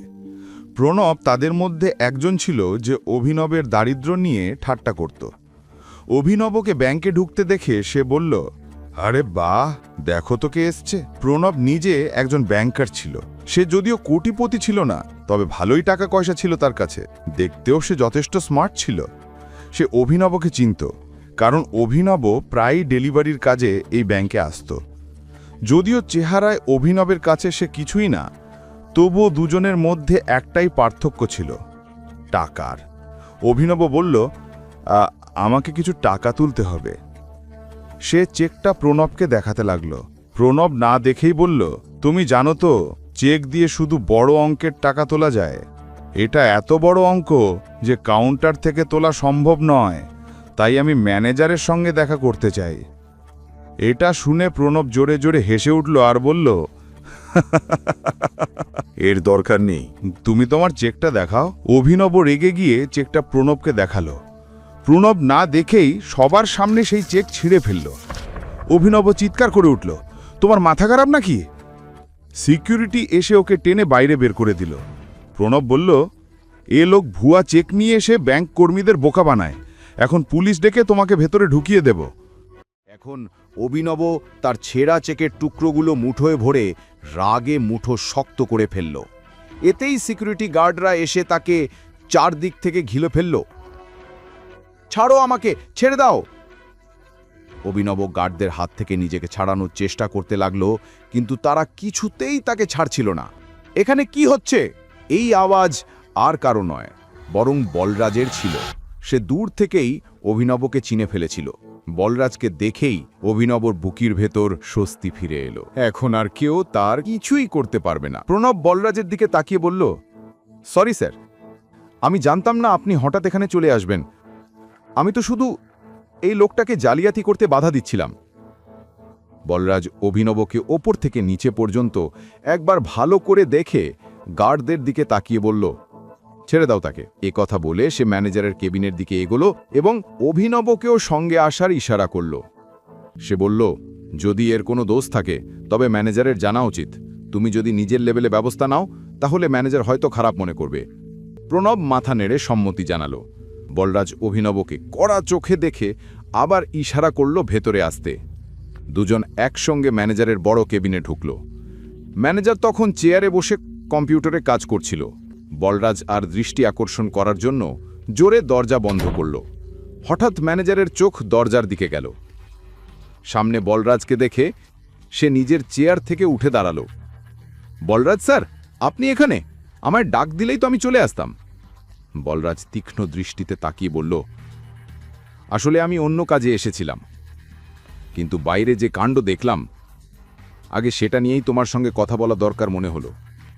তুমি জানো, এ সাহেবকে? ম্যানেজার অভিনবের দিকে তাকালো। তার চোখ অভিনবের হাত হয়ে আঙুলের আংটিতে থেমে গেল। আংটির ওপর খোদাই করা সেই চিহ্ন দেখে তার মুখ হাঁ হয়ে গেল। বাবা, বাপ রে বাপ, এ তো টাইগার। এ আবার কে? অবাক হয়ে অভিনব বলল, এ ওই দলের অংশ, আর তুমি সেই দলের ক্যাপ্টেন টাইগার। এর আগে যে অভিনব কিছু বলতে পারে। ম্যানেজার তার পায়ে লুটিয়ে পড়ে বলল, টাইগার, আপনি এখানে কবে থেকে আছেন? আমি আপনার জন্য কি করতে পারি? এই মুহূর্তে আপনি শুধু আমার পা থেকে উঠে দাঁড়ান, আর হ্যাঁ, এছাড়া আর কেউ জানে না যে আমি টাইগার। এ কথা শুনেই ম্যানেজার তড়িঘড়ি উঠে দাঁড়ালো এবং বলল, আপনাকে দেখে খুব ভালো লাগলো। এখন যেহেতু আপনি ফিরে এসেছেন, নিশ্চয়ই আমাদের এই বিপদ থেকে বাঁচাবেন। বলরাজ কঠিন কণ্ঠে বলল, ওসব তো হয়ে যাবে, কিন্তু আগে আপনাকে আপনার চাকরদের শিক্ষা দিতে হবে, নইলে যদি আমি শিক্ষা দিতে নামি তবে কি হবে আপনি জানেন। এরপর সে ম্যানেজারকে অভিনবের সঙ্গে যা ঘটেছে সব খুলে বলল। শুনে ম্যানেজারের রক্ত গরম হয়ে উঠল। ওদিকে যখন অভিনব আর বলরাজ ম্যানেজারের কেবিনে দাঁড়িয়েছিল, ঠিক তখনই অন্যদিকে সুইমিং পুলের ধারে এক বলিষ্ঠ লোক কালো চশমা পরে দাঁড়িয়েছিল। তার গলায় মোটা সোনার চেন, হাতে হুইস্কির গ্লাস, আর সে এক মেয়ের গাল সুহাগ করে স্পর্শ করছিল। হঠাৎ তার কানে পায়ের শব্দ এলো। দেখা গেল তার সেক্রেটারি দৌড়ে আসছে। সেক্রেটারি কাছে এসে বলল, স্যার, খবর এসেছে, টাইগার ফিরে এসেছে। এ কথা শুনেই লোকটা মেয়ের গাল থেকে হাত সরিয়ে নিল, মাথা হালকা ঝাঁকিয়ে সিগার ধরালো। সেক্রেটারি আরও কিছু বলার আগেই সে বলল, এখন নয়, সে তো সবে এসেছে, একটু লাফালাফি করতে দাও, কিন্তু এবার খাঁচায় ভরার ভুল করা যাবে না। সেক্রেটারি মাথা নেড়ে সম্মতি জানিয়ে সেখান থেকে চলে গেল। তখন পাশে দাঁড়ানো মেয়েটি জিজ্ঞেস করল, টাইগারকে? তুমি এই সাহেবের চেক কাকে জিজ্ঞেস করে ছিঁড়েছ? অভিনবের জন্য সাহেব শব্দ প্রণবের শুনতে ভালো লাগলো না। সে বলল, স্যার, এই ডেলিভারি বয় জাল চেক নিয়ে বাঙ্কে এসেছিল। ও কি ভেবেছে আমরা এখানে লটারি খুলে বসেছি? আমি ওর চেকের ইনফরমেশন কম্পিউটারে চেক করেছিলাম, কোনো প্রাসঙ্গিক ডেটাই ছিল না। সত্যি বলছে? ম্যানেজার জিজ্ঞেস করলেন। এটা শুনে প্রণব হতবাক হয়ে গেল, আর অভিনব মনে মনে হাসল। প্রণব হচ্চকিয়ে বলল, আমি আজ থেকে আপনাকে মিথ্যে বলা শুরু করলাম কেন? তুই জানিস এই ডেলিভারি বয় কার চেক নিয়ে এসেছে? আকরম স্যারের। কি? হ্যাঁ, তুই যা করেছিস তা ঠিক ছিল, কিন্তু যদি আকরম স্যার জেনে যায় যে তুই ওনার চেকের এই দশা করেছিস, তাহলে ও তোর সঙ্গে কি করবে জানিস তো? ম্যানেজার বললেন। আকরমের নাম শুনেই প্রণবের অবস্থা খারাপ হয়ে গেল। তখন ম্যানেজার বললেন, একটা কাজ কর, টেপ আর এই ফাঁটা চেকটা নিয়ে প্রতিটা টুকরো জুড়ে দে। কি স্যার, আমি তোকে চাকরি থেকে বের করে দিচ্ছি। না স্যার, আমি কি করলাম? সাব্বাস, এটা তুই শুনতে পেয়ে গেলি, কিন্তু আগের কথাটা শুনতে পেলি না। শেষে প্রণব মনোযোগ দিয়ে চেকটা জোড়া লাগিয়ে ম্যানেজারের হাতে দিল। ম্যানেজার সেটি দেখে প্রণবকে বাইরে যাওয়ার ইঙ্গিত করলেন। প্রণব বেরিয়ে যেতেই ম্যানেজার ভেতর থেকে দরজা বন্ধ করে অভিনবের দিকে এগিয়ে এলেন। টাইগার, এত বছর ধরে তুমি কোথায় ছিলে? আগে এটা বলুন, আপনি আমার বাবার সঙ্গে কিভাবে যুক্ত? আমি ওনার টিমের একজন সদস্য, ম্যানেজার বললেন। তখন বলরাজ বলল, টাইগার ফিরে এসেছে, কিন্তু মন্টি ফিরে আসা পর্যন্ত কেউ কিছু জানতে পারবে না, নইলে খেলা শেষ হয়ে যাবে। হ্যাঁ, বলরাজ ঠিক বলছে টাইগার। আমাদের সিংহের দলে এক নেকড়ে ঢুকে পড়েছে, যে আমাদের খবর শত্রুদের দিচ্ছে। সাবধানে থাকতে হবে। নেকড়ে মানে গুপ্তচর? অভিনব জিজ্ঞেস করল। বলরাজ উত্তর দিল, হ্যাঁ, এ নিয়ে মন্টি তোমাকে বিস্তারিত বলবে। ততদিন গুহা থেকে বেরোনো যাবে না, এই অন্ধকারে থাকতে হবে। এদিকে আমাদের তোমার বাবা মানে আমাদের সঞ্জয়ের খুনিকেও খুঁজে বের করতে হবে, আর এই নেকড়ে কারা তাও জানতে হবে। এই দলে আর কার কার সঙ্গে দেখা করা বাকি আছে? এই গ্রুপে আছেন মন্টি, আকরম, বলরাজ, আমি মানে ডিকে, ইক্কা, পার্কার আর আলানা। আলানা মানে আমাদের দলে একজন মেয়ে আছে? হ্যাঁ, এর আগে ওর মা এই পদে ছিলেন, 1 বছর আগে মারা যান। তারপর আলানা এসেছে। টাইগার, সে মেয়ে নয়, আগুন, ঝড়, জলা অঙ্গারার মতো। আমি জীবনে আলানার মতো কাউকে দেখিনি। বুদ্ধি, সাহস আর তেজ তিনটেই ওর আছে। আমি বুঝতে পারছি না, অভিনব বলল। বলরাজ কাছে এসে বলল, জেদি, ওর সামনে আমার জেদ কিছুই না। গ্রুপে একটি মাত্র মেয়ে হলেও ওর সঙ্গে পেরে ওঠা আমাদের কারোর পক্ষে সম্ভব নয়। এ কথা শুনেই অভিনব বুঝে গেল বলরাজ কাকে ইঙ্গিত করছে। আলামাকে বোঝানো যে সে টাইগার, এটা অভিনবের জন্য কঠিন কাজ হতে চলেছে। তুমি ওর সঙ্গে শিগগিরই দেখা করবে, কিন্তু সে তোমার সঙ্গে দেখা করবে কিনা জানা নেই। হা হা হা হা। তবু আমার মনে হয় টাইগারের জন্যে ওকে রাজি করানো কঠিন হবে না। বলরাজ বলল, যেমন ভেবেছিলাম এই লোক তেমন নয়। বলরাজের কথা শুনে ডিকের কান খাড়া হয়ে গেল। সে বলরাজের দিকে তাকিয়ে বলল, টাইগার কি তোমাকে রিঙে ফেলে দিয়েছিল? এইটা শুনে বলরাজ হেসে উঠল আর মাথা নেড়ে হ্যাঁ বলল। ডিকেও হেসে উঠল। শেষে ডিকে বলল, তোমার কত টাকার দরকার? আমি চেক লিখে দিচ্ছি, আক্রমের অফিস থেকে ইস্যু করিয়ে নেব। আমার এখন 1 কোটি টাকা দরকার, বাকি 49 কোটি আমার নতুন অ্যাকাউন্টে জমা দিও। এটা শুনে ডিকের টাকা আনতে বেরিয়ে গেল। ডিকে যেতেই অভিনব বলরাজের কাছে এসে বলল, একটা কথা বলবো? তুমি আলানার বিষয়ে কিছু জানো? বালরাজ তাকে উপর থেকে নিচ পর্যন্ত দেখল এবং বলল, বেশ তো, সব কিছু জানি, আবার কিছুই জানি না।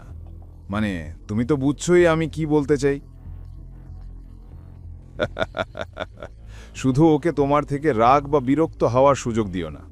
যাই হোক, এখন তোমার গাড়ির দরকার আছে। আমি আমার ম্যানেজারকে বলছি, এখান থেকে সোজা গ্লোব হোটেলে চলে যাও, সেখানে তোমার গাড়ি তোমার জন্য অপেক্ষা করছে। এখন টাকাটা আমি দিচ্ছি, পরে যখন তুমি গদিটা সামলাবে তখন আমাকে দ্বিগুণ ফেরত দেবে। এটা শুনে অভিনব জোরে হেসে উঠল। সে ব্যাংক থেকে টাকা নিয়ে বাইরে এলো, এক ট্যাক্সি নিয়ে সোজা গ্লোব মোটরসের দিকে রওনা দিল। তাড়াহুড়ো এসে বালরাজকে জিজ্ঞেস করতেও ভুলে গেল যে বালরাজ তার জন্য কোন গাড়িটা বুক করেছে।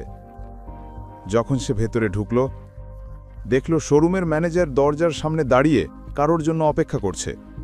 অভিনবকে দেখে সে জিজ্ঞেস করল, অভিনব অগ্রওয়াল? অভিনব বলল, হ্যাঁ আমি অভিনব অগ্রওয়াল। এটা শুনে রিসেপশনের দুজন মেয়েই চমকে উঠল, কিন্তু ম্যানেজার একদম শান্ত ছিল।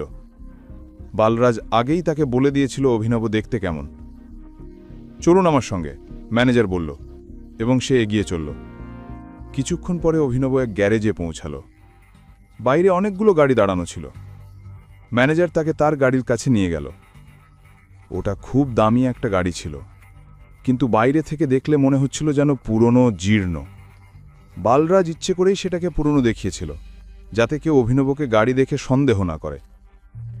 কিন্তু যখন অভিনব গাড়ির ভেতর দেখল, তার খুব ভালো লাগল।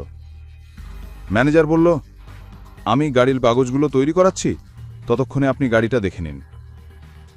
ম্যানেজার চলে গেল। অভিনব ড্রাইভারের সিটে বসতে যাচ্ছিল, কিন্তু বসার আগেই সে পেছন থেকে একটা আওয়াজ শুনল। হ্যালো। ওটা এক মেয়ের কণ্ঠ ছিল। অভিনব ভাবল নিশ্চয়ই রিসেপশনের কোনো মেয়ে, কিন্তু যখন সে ঘুরে তাকালো, দেখে অবাক হয়ে গেল। সে আর কেউ নয়, চাহাত। চাহাতকে আগে অক্রমের পার্টিতে তার স্ত্রী অনন্যার সঙ্গে দেখেছিল। চাহাত ও অনন্যা বন্ধু ছিল। চাহাত বলল, তুমি এখানে গাড়ি কিনতে এসেছো? এখানে কি করতে এসেছো? অভিনব একটু তীক্ষ্ণ স্বরে জবাব দিল, তুমি তুমি কে, আর কি চাও? সে এখন খুব সতর্ক ছিল। চাহাত মিষ্টি হেসে বলল, আমি চাহাত, তোমার স্ত্রীর বন্ধু। আর এই প্রশ্ন তো আমার তোমাকে করা উচিত। তুমি গাড়ি কিনতে এসেছো কেমন করে? অনন্যা তো বলেছিল তুমি গরিব। অভিনব বলল, হ্যাঁ আমি গরিবই। এই গাড়িটা আমি আমার বসের জন্য নিতে এসেছি। চাহাত কিছুক্ষণ তার দিকে তাকিয়ে বলল, সত্যি? তুমি তো বেশ গল্প বলছো। অভিনব বলল, আমি তোমাকে মিথ্যে বলবো? জানি না, একটা কাজ করছি, অনন্যাকে এখানে ডেকে নিচ্ছি। অন্যের গাড়ি হলেও কিন্তু যখন ও তোমাকে গাড়িতে দেখবে খুশি হয়ে যাবে। না না, ওকে ডাকার কি দরকার? কেন ওকে বেকার বিরক্ত করছো? ঠিক আছে, তুমি চাও আমি কি করি তোমার জন্য? চাহাত হেসে বলল, আমাকে একটা ট্রিট দাও না। তুমি তোমার স্ত্রীর বন্ধু হিসাবে আমাকে ট্রিটে নিয়ে যেতে পারো না? অভিনব কিছু বলার আগেই চাহাত গাড়ির দরজা খুলে প্যাসেঞ্জার সিটে বসে পড়ল। ঠিক তখনই ম্যানেজার ফিরে এলো এবং অভিনবকে কাগজপত্র দিল। অভিনব ড্রাইভারের সিটে বসল। সে জানত চাহাত ধনী পরিবারের মেয়ে, তাই সে ঠিক করল তাকে অক্রমের হোটেলে নিয়ে যাবে। পুরো রাস্তা জুড়ে চাহাত মাঝে মাঝে অভিনবর দিকে তাকাচ্ছিল। আর অভিনব ভাবছিল এই মেয়েটা আসলে চায় কি। হোটেলের নিচে গাড়ি থামতেই অভিনবর ফোন বেজে উঠল। অক্রম ফোন করেছিল। হ্যালো টাইগার, সব ঠিক আছে তো? তোমার গাড়ি আমার অফিসের নিচে দেখলাম, ওপরে চলে আসো, আমি তোমাকে একটা ভিআইপি কার্ড দিচ্ছি। অভিনব ফোন রেখে ঘুরে দেখল চাহাত তার পিছনেই দাঁড়িয়ে আছে। সে বলল, তুমি একটু এখানেই থাকো, আমি একটু কাজ ছেড়ে আসছি। চাহাত কিছু বলার আগেই অভিনব চলে গেল। চাহাত তাকিয়ে রইল তার দিকে। সে জানত এটা অক্রমের অফিস, কিন্তু অভিনব সেখানে কি করতে গেল আর কে তাকে ফোন করে ডেকেছিল সেটা তার মনে সন্দেহ জাগাল। এখন প্রশ্ন হল, এরপর কি ঘটতে চলেছে?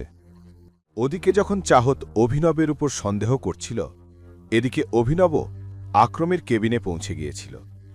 যেইমাত্র অভিনব ভিতরে ঢুকল, আক্রম তার দিকে নিজের কার্ড মারিয়ে দিয়ে বলল, এই নাও, আরাম করে লাঞ্চ করো, থ্যাংক ইউ।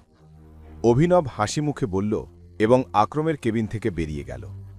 সে নিচে নেমে এলো এবং চাহতকে খুঁজতে লাগল। সে দেখল চাহত হোটেলের বাইরে ছাউনির নিচে দাঁড়িয়ে আছে। অভিনব তার কাছে পৌঁছল। চাহত তাকে মাথা থেকে পা পর্যন্ত দেখতে লাগল। অভিনব বলল, চলুন। দুজনে হোটেলের ভিতরে ঢুকল এবং একটি টেবিলে গিয়ে বসল। অভিনব ইচ্ছে করেই চাহতের চোখের দিকে তাকাচ্ছিল না, আর চাহত তাকে নিরবিচ্ছিন্নভাবে দেখছিল। কি হলো, সব ঠিক আছে? হ্যাঁ, ভালোই তো। আচ্ছা, তুমি কি এই অফিসেই কাজ করো? অভিনব চাহতের প্রশ্ন এড়িয়ে বলল, আমাদের কিছু অর্ডার দিয়ে ফেলা উচিত, আমার তো খুব খিদে পেয়েছে। চাহত তাকে একবার দেখল এবং একটু থেমে বলল, তুমি কি কিছু লুকোতে চাইছ আমার কাছ থেকে? আমি তোমার কাছ থেকে কিছু লুকাবো? চাহত এই কথার উত্তর দিতে যাচ্ছিল, কিন্তু তখনই ওয়েটার এসে তাদের কথার মাঝে বাঁধা দিল। অভিনব ও চাহাত ওয়েটারকে অর্ডার দিল। ওয়েটার চলে গেল, কিন্তু চাহাত তার প্রশ্ন ভুলে যায়নি। সে কথা ঘুরিয়ে আবার জিজ্ঞাসা করল, তাহলে তুমি কি করো? আমি একটা প্রাইভেট লিমিটেড কোম্পানিতে ছোট চাকরি করি। ও, এটা তো আকরামের কোম্পানি, তাই না? অভিনব মাথা নেড়ে হ্যাঁ বলল। চাহাত আর কিছু জিজ্ঞাসা করার আগেই একজন ছেলে এসে চাহাতের পাশে দাঁড়ালো এবং বলল, হ্যালো গর্জিয়াস। চাহাত ঘুরে তাকালো, দেখল এক সুন্দর ছেলে ফর্মাল পোশাক পরে তার পাশে দাঁড়িয়ে আছে। ছেলেটি বলল, ইউ আর সো বিউটিফুল। আমি আসতে চাইনি, কিন্তু নিজেকে আটকাতে পারিনি। আমি কি তোমাকে একটা সুন্দর ট্রিট দিতে পারি? তার চোখে দুষ্টুমি মিশ্রিত হাসি ফুটেছিল। চাহাত বুঝে গিয়েছিল তার উদ্দেশ্য, এবং অভিনবও তা টের পেয়েছিল। অভিনব গম্ভীরভাবে বলল, দেখতে পাচ্ছ না, ও আমার সঙ্গে ডেটে এসেছে। ছেলেটি অভিনবর দিকে তাকিয়ে বলল, আচ্ছা, আমি ভেবেছিলাম তুমি ওর ছোট ভাই। তবে যেহেতু বলেছ তুমি ডেটে আছো, তাহলে ভদ্রভাবে বলছি, এখান থেকে চলে যাও। এই কথা শুনে অভিনবর খারাপ লাগলো, কিন্তু সে কিছু বলল না। ছেলেটি বলল, তুমি এত সুন্দর, তোমাকে দেখে মনে হচ্ছে তুমি কোনো ধনী পরিবারের মেয়ে। তোমার এরকম ছেলেদের সঙ্গে ডেটে আসা উচিত না। স্ট্যান্ডার্ড রাখো, এটা ইম্পর্ট্যান্ট, রাইট? অভিনব রেগে গিয়ে বলল, অন্যকে শেখানোর আগে নিজের আচরণটা ঠিক করো। ছেলেটি অভিনবের দিকে তাকিয়ে আবার চাহাতের দিকে ঘুরল। বলল, চলো রশ্মি, আমার সঙ্গে চলো, আমি তোমাকে কোনো সমস্যা হতে দেব না। এই কথা শুনে অভিনব উঠে দাঁড়ালো এবং ছেলেটির কলার ধরে ফেলল। সবাই অবাক হয়ে গেল। সবাই চিৎকার করে বলল, এই, এটা কি করছো? ছেড়ে দাও। অভিনব বুঝল সে হয়তো বেশি মারধর করে ফেলেছে। সে হাঁপাতে হাঁপাতে তাকে ছেড়ে দিল। ছেলেটা দাঁড়ানোর মতো শক্তিও হারিয়ে ফেলেছিল। অভিনব যখন হুঁশে ফিরল, সে ছেলেটার দিকে তাকিয়ে অনুতপ্ত হল। সে এমন কিছু করতে চায়নি, কিন্তু না করলে সেই ছেলে চাহাতকে বিরক্ত করতেই থাকত।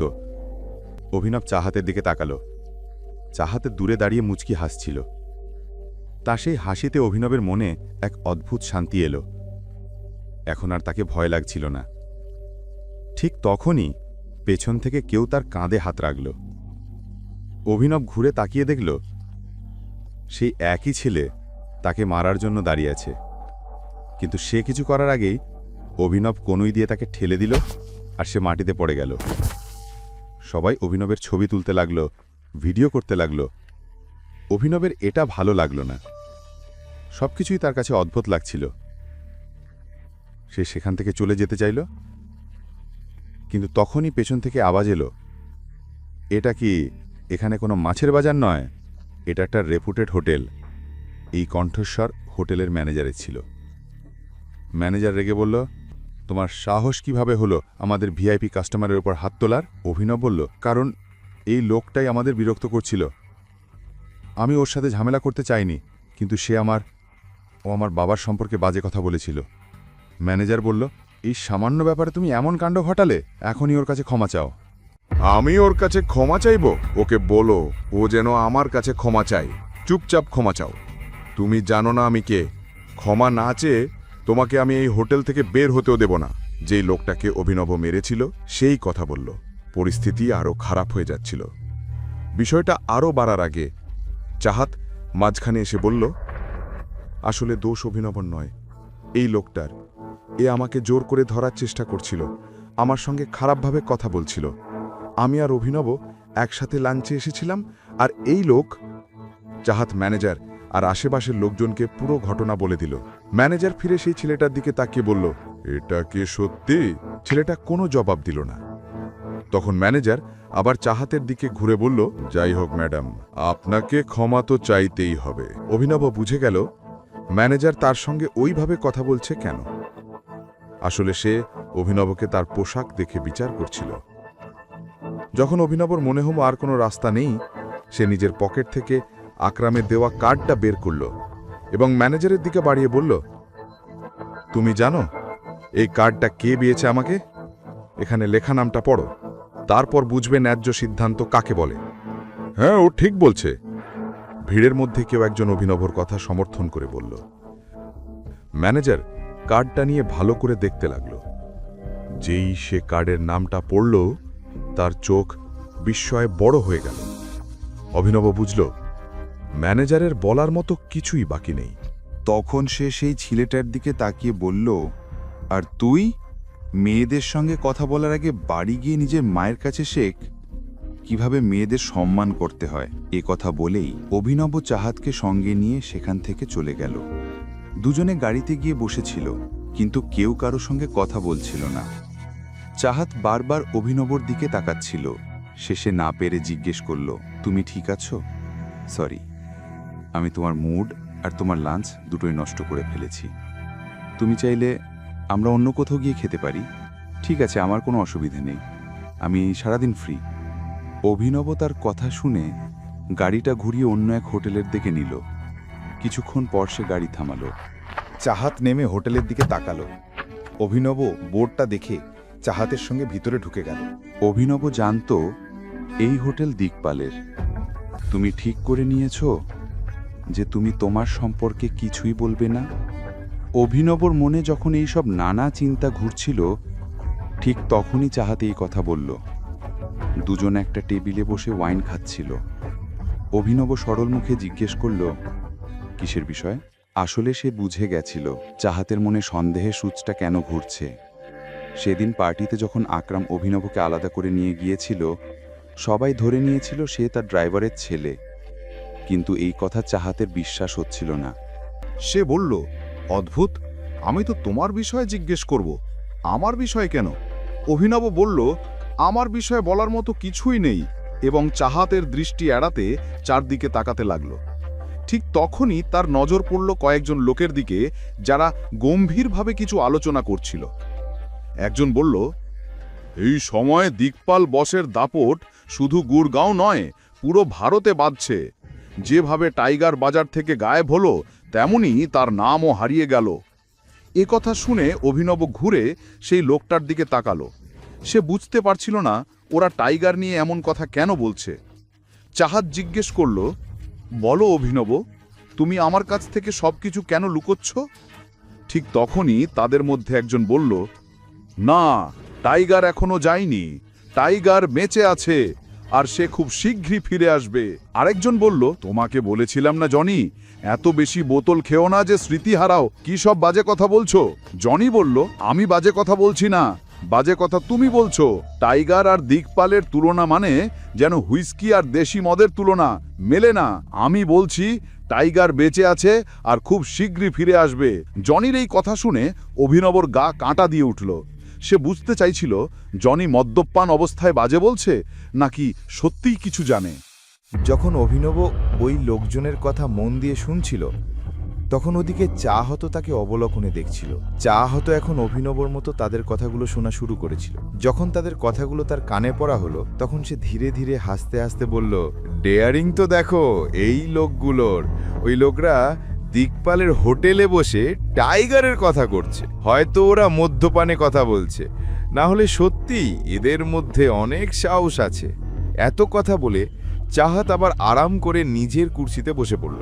কিন্তু অভিনব এখনও তাদের কথাই শুনছিল। টাইগার সবার সেরা, ভালোতে তো বটেই, আর বিদেশেও তার মোকাবলা কেউ করতে পারে না। দিকপাল তো কাছে দূর পর্যন্ত নেই। জনি বলল। ওই কথাটা শুনতেই একজন লোক জনের মুখে হাত রাখল এবং বলল, তোমার টাইগারকে নিয়ে যে ভালোবাসা আছে তা তোমার প্রাণ কেড়ে নিতে পারে। দূরে বসে থাকা অভিনব এটা শুনে মুখে হাসি ফুটল। সেই সময় তৃতীয় ব্যক্তি বলল, আরে জনি আমাদের মরিয়ে দেবে, আমার মনে হয় এখানে থেকে চলে যাওয়াই ভালো। ঠিক তখনই অভিনব নজর পড়ল কালো স্যুট পরা একজন মানুষের দিকে। সে চশমা পরে অনেকক্ষণ ধরে তিনজনকে লক্ষ্য করে দেখছিল। যতক্ষণ না ওই তিনজন উঠে চলে গেলেন, দুজন লোকও তাদের পেছন থেকে যেতে লাগলো। অভিনবর পাশ দিয়ে বেরিয়ে যাওয়ার সময় তিনি দেখলেন তার কাছে একটা বন্দুক ছিল। অভিনব বুঝতে দেরি করেনি, সে দিকপালের লোক। অভিনব বুঝেই গেল কিছুক্ষণের মধ্যে ওই লোকটা ওই তিন ছেলেটার সঙ্গে কি করতে চলেছে। তারই মধ্যে অভিনব নিজের ভাবনায় হারিয়ে গিয়েছিলেন। অভিনব তখন চাহত চিৎকার করে বলল এবং তাকে তার ভাবনার জের থেকেও বের করে আনল। অভিনব তাকে দেখে বলল, কি বলছিলে? তুমি আমার বন্ধুকে মিথ্যে বলছো? কোন বন্ধু? অভিনব বলল। অনন্যা, চাহত জোর দেয়া স্বরে বলল। অভিনব বুঝল কিছু গোলমাল হয়ে গেছে। তারপরও কথা সামলাতে চেষ্টা করে বলল, না এমন কিছু নেই, আমি কেন তাকে মিথ্যে বলবো? আর হ্যাঁ চাহাত, আমারও যাওয়ার দরকার, একটা জরুরি মিটিং আছে, আমাকে ওর জন্যই যেতে হবে। তুমি তো জানো আমি অনন্যার স্বামী, বাড়ি পৌঁছাতে যদি একটুও দেরি হয়ে যায় ও আমার প্রাণ নেবে। ও তো আমার উপর খুবই সন্দেহপ্রবণ। চাহত বলল, হ্যাঁ সন্দেহ?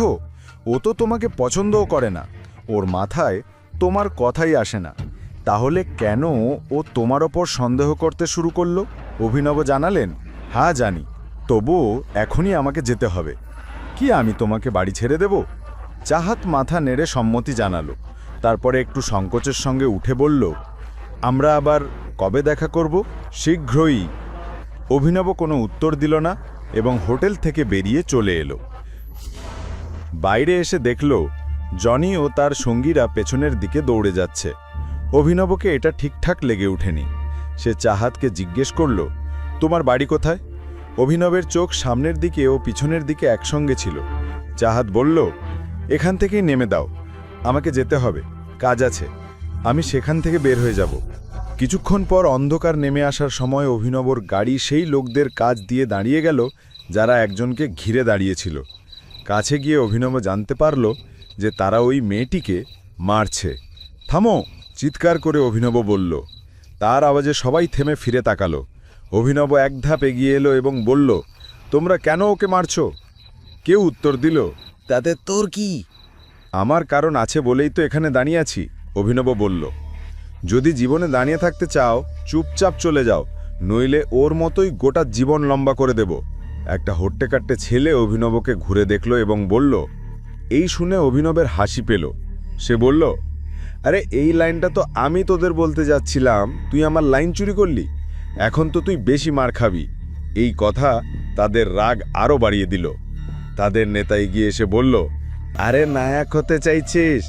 জানি না গুড়গাঁওয়ে এইসব হিরোগুড়ি কাজে আসে না, চুপচাপ চলে যা, নইলে আমাদের একটা না দুই কবর খোঁড়াতে হবে। অভিনব কোনো উত্তর দেয়নি, সে শুধু তাদের দিকে তাকিয়ে তাদের সংখ্যা গুনছিল। সে একজন তরুণকে বলল, ভাই একটু পিছনে হটো। সেই ছেলেটি পিছনে সরে গেল। অবশেষে অভিনব তার গণনা শেষ করে বলল, হ্যাঁ এখন কবরস্থানকে ফোন করে বলে দাও যে তারা 2 কবর নয় 20টি কবর খুঁড়ে রাখুক। 2 লোক 20 জন মৃতদেহ কবর দেওয়ার জন্য আসছে। এই কথা শুনে অভিনবের সামনে উপস্থিত প্রতিটি মানুষের রাগ জ্বলে উঠেছিল। ওদিকে অভিনব মুঠি শক্ত করে লড়াইয়ের জন্য প্রস্তুত হয়ে গিয়েছিল। এক লোক দৌড়ে অভিনবের দিকে এলো এবং লাঠি দিয়ে আঘাত করার চেষ্টা করল, কিন্তু অভিনব তার লাঠি ধরে নিল এবং তার পেটে মেরে দিল। ছেলেটি মাটিতে পড়ে গেল। তখনই অভিনব পরিস্থিতি পুরোপুরি নিজের পক্ষে ঘুরিয়ে দিল। ওই ছেলেটি জনি এখনো পর্যন্ত মার খাচ্ছিল এবং ভাবছিল হয়তো সে আর বাঁচবে না। সে নিজেই অভিনবের এই রূপ দেখে হতবাক হয়ে গেল। তার কাছে অভিনব যেন ঈশ্বরের চেয়ে কম কিছু ছিল না। যখন অভিনব তাদের লিডারকেও মারতে মারতে অচেতন করে ফেলল, তখন সে ব্যথায় কাতর হয়ে বলল কিছু কথা, কিন্তু অভিনব কোনো উত্তর দিল না, শুধু তার চোখের দিকে তাকিয়ে রইল।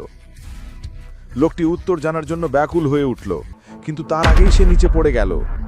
চোখ বন্ধ হয়ে গেল এবং নড়াচড়া বন্ধ করে দিল। তাকে এই অবস্থায় দেখে অভিনবের মুখে একটুখানি হাসি ফুটে উঠল। ওদিকে জনির মুখ অবাক হয়ে খোলা রইল।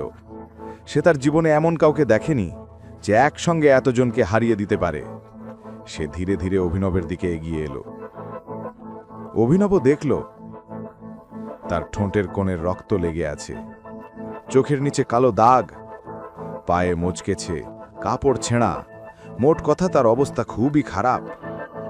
অভিনব সময় মতো না এলে হয়তো সে মারা যেত। ছেলেটি অভিনবের কাছে এসে জিজ্ঞেস করল, হ্যাঁ, আপনি কে আর আমাদের জীবন কেন বাঁচালেন? জনি এই প্রশ্নের উত্তর জানার জন্য ব্যাকুল হয়ে উঠল। তার বন্ধুরা তখনও রাস্তার উপর অচেতন হয়ে পড়েছিল। অভিনব 1 সেকেন্ডের জন্য তার দিকে তাকিয়ে বলল, আমি কে সেটা আমি তোমাকে বলবো, কিন্তু তোমাকে প্রতিশ্রুতি দিতে হবে যে তুমি কাউকে বলবে না আমি কে। জনি কোনো দ্বিধা না করে মাথা নেড়ে সম্মতি দিল। অভিনব তার জীবন বাঁচিয়েছে, তার জন্য এমন একটি ছোট গোপন রাখা তার কাছে কিছুই না। অভিনব তার কাছে এসে কানের দিকে ইশারা করল। জনি মাথা ঝুঁকিয়ে কান এগিয়ে আনল। অভিনব ধীরে ধীরে তার কানের কাছে গিয়ে বলল, আমি টাইগার। এ কথা শুনে জনির চোখ বিস্ময়ে বড় হয়ে গেল। সে এক দৃষ্টি অভিনবের দিকে তাকিয়ে রইল। কিছুক্ষণ পর অভিনব হরদেব পাল সিং এর বাড়িতে পৌঁছালো। এতজনকে মারার পর তার হাত পায়ে প্রচণ্ড ব্যথা করছিল। গাড়ি পার্ক করে গভীর নিঃশ্বাস নিয়ে সে ভেতরে ঢুকল। ধীরে ধীরে খুব সতর্কভাবে হাঁটছিল। ভেতরে রাজীব বলছিল, আমি তো বুঝতে পারছি না এখন আমাদের কি করা উচিত। আমার মতে গৌরবকে বলা উচিত যে সে একবার আকরামের সঙ্গে কথা বলুক। এখন আমাদের সাহায্য কেবল ওরাই করতে পারে। রাজীব, শর্মিলার পরিবারের বাকি সদস্যরা গভীর আলোচনায় ব্যস্ত ছিল। মুখে চিন্তার ছাপ স্পষ্ট। যতক্ষণ না কিং কর্পোরেশনের সাপোর্ট পাওয়া যাচ্ছে ততক্ষণ আমাদের কাজ এগোবে না। আমার মনে হয় গ্রিন হোল্ডিং থেকে সাহায্য নেওয়া উচিত। শর্মিলা বলল, মা তুমি কি বলছো? অনন্যা বলল, এই 2টা কোম্পানি তো টাইগার চালায়, আর আমাদের মতো সাধারণ মানুষ টাইগারের সঙ্গে সরাসরি দেখা করতে পারি না। আজ পর্যন্ত কেউ ওকে দেখেইনি, তাহলে আমরা কিভাবে দেখা করব? এটা শুনে শর্মিলা বলল, হয়তো চিরাগ আমাদের সাহায্য করতে পারবে। আমি তোমার আর চিরাগের বিয়েটা ঠিক করে দিচ্ছি। যাই হোক, এই অভিনব আমাদের দিয়েছে কি? ঠিক তখনই অভিনব ঘরের মধ্যে ঢুকে পড়ল। সে পুরো কথা বুঝতে পারেনি, কিন্তু যতটুকু শুনেছিল তাতে মনে হলো অনন্যার কোম্পানি বড় বিপদে আছে। হ্যালো, নমস্তে, অভিনব মুখে হাসি নিয়ে বলল। যদিও সে খুব ক্লান্ত ছিল, তবু সে কাউকে বুঝতে দিতে চায়নি যে সে কি করে এসেছে। যখন সে হাসি মুখে নমস্তে করল, শর্মিলা, অনন্যার রাজীব তার দিকে তাকালো। তাদের চোখে এক অদ্ভুত রাগ ছিল। অভিনব সেটা দেখে অবাক হয়ে গেল। সে আশা করেনি যে তারা হাসি মুখে স্বাগত জানাবে, কিন্তু আজ তাদের চোখে যে গর্জনময় রাগ সে দেখল, তা দেখে অভিনবের মনে এক অজানা অস্বস্তি জেগে উঠল। আমি বললাম, নমস্তে। হ্যালো অনন্যা, অভিনব আবার হাসার চেষ্টা করে বলল, কিন্তু এটা শুনেই ওদের 3 জনের রাগ আরো বেড়ে গেল। শর্মিলা রাগে ফুটে উঠল। সে বলল, ঠিক সময়ে এসেছ। অভিনব এটা শুনেই অনন্যার দিকে তাকালো। সে বুঝতে চাইল আসলে কি হচ্ছে, কিন্তু অনন্যা গভীর একটা নিঃশ্বাস নিয়ে অভিনবর দিক থেকে চোখ ফিরিয়ে নিল। অভিনব আর থাকতে না পেরে জিজ্ঞেস করল, আমি কি কোনো ভুল করেছি? রাজীব এক মুহূর্তের জন্য ওর দিকে তাকালো, তারপর টেবিলের ওপর রাখা ফোনটা তুলে নিল। সে কিছু একটা খুলল এবং শেষে স্ক্রিনটা অভিনবর দিকে ঘুরিয়ে দিল। অভিনব কাছে গিয়ে রাজীবের কাছ থেকে ফোনটা নিল। স্ক্রিনে যা দেখল তা দেখে তার চোখ বড় বড় হয়ে গেল। স্ক্রিনে একটা ভিডিও চলছিল যেখানে দেখা যাচ্ছিল অভিনব সেই ছেলেটিকে হোটেলের ভেতর নির্মমভাবে মারছে। এটা দেখে অভিনবর ভেতরটা খারাপ হয়ে গেল। এখন সে বুঝতে পারল কেন সবাই তার ওপর এত রেগে আছে। সে বলল, যা কিছু হয়েছে আমি সেটা বুঝিয়ে বলতে পারি। এমন সময় শর্মিলা তার কথা কেটে দিয়ে বলল, কি বুঝিয়ে বলবে? যে নিজের খাবারের বিল পর্যন্ত দিতে পারোনি, আর সেটা এড়াতে তুমি ওই ছেলেটাকে মারলে? অভিনব কিছু বলার আগেই অনন্যা সামনে এসে বলল, আই কান্ট আন্ডারস্ট্যান্ড। এত দামি জায়গায় খেতে যাওয়ার কি দরকার ছিল? তুমি তো বলেছিলে তুমি চাকরির জন্য যাচ্ছ। অভিনব এখন ফেঁসে গেছে। সে আবার ভিডিওটা দেখতে লাগলো। পুরো ভিডিওতে চাহাতকে কোথাও দেখা যাচ্ছিল না। এটা দেখে অভিনবর যেন প্রাণ ফিরে এলো। যদি তারা জেনে যেত অভিনব চাহাতের সঙ্গে ছিল, তাহলে তার পক্ষে কিছু বোঝানো আরও কঠিন হয়ে যেত।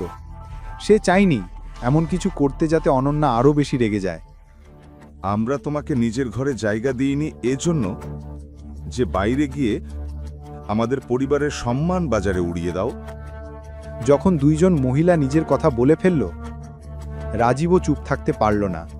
সে অভিনবকে বলা শুরু করল, অনন্যার স্বামী, আমাদের বাড়ির জামাই, এমন বড় হোটেলের ভেতরে এত নিচু কাজ কিভাবে করতে পারে? অভিনব বলল, আপনারা সবাই এমন বলছেন কারণ আপনারা সত্য জানেন না।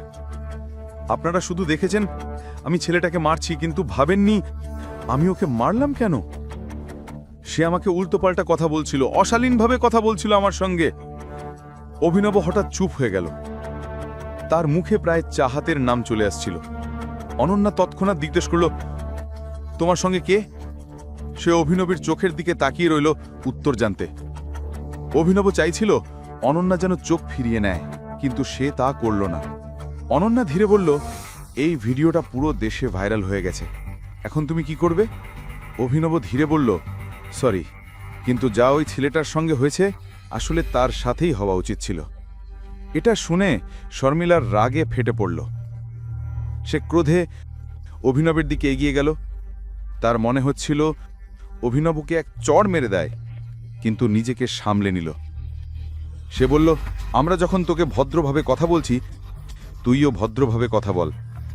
পরিবারের সম্মান নষ্ট করার পরও বলছিস তুই যা করেছিস তা ঠিক করেছিস। তুই ভাবছিস আমরা তোকে প্রশংসা করব?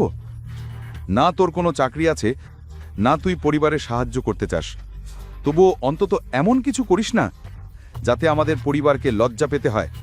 শর্মিলা, শান্ত হও। রাজীব তাকে থামাতে চাইল। অনন্যার বিয়ে যদি কারো সঙ্গে হওয়া উচিত হয় তাহলে সেটা চিরাগের সঙ্গে, শুধু চিরাগের সঙ্গে। এটা শুনে অনন্যার চোখ বড় বড় হয়ে গেল। সে শর্মিলার দিকে তাকিয়ে বলল, মা, আমি কবে বললাম যে আমি চিরাগকে বিয়ে করতে রাজি?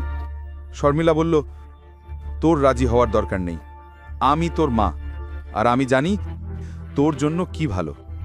এর সঙ্গে থাকলে সারা জীবন কষ্ট পাবি তুই, আর তোর কোম্পানিরও তো সাহায্য লাগবে।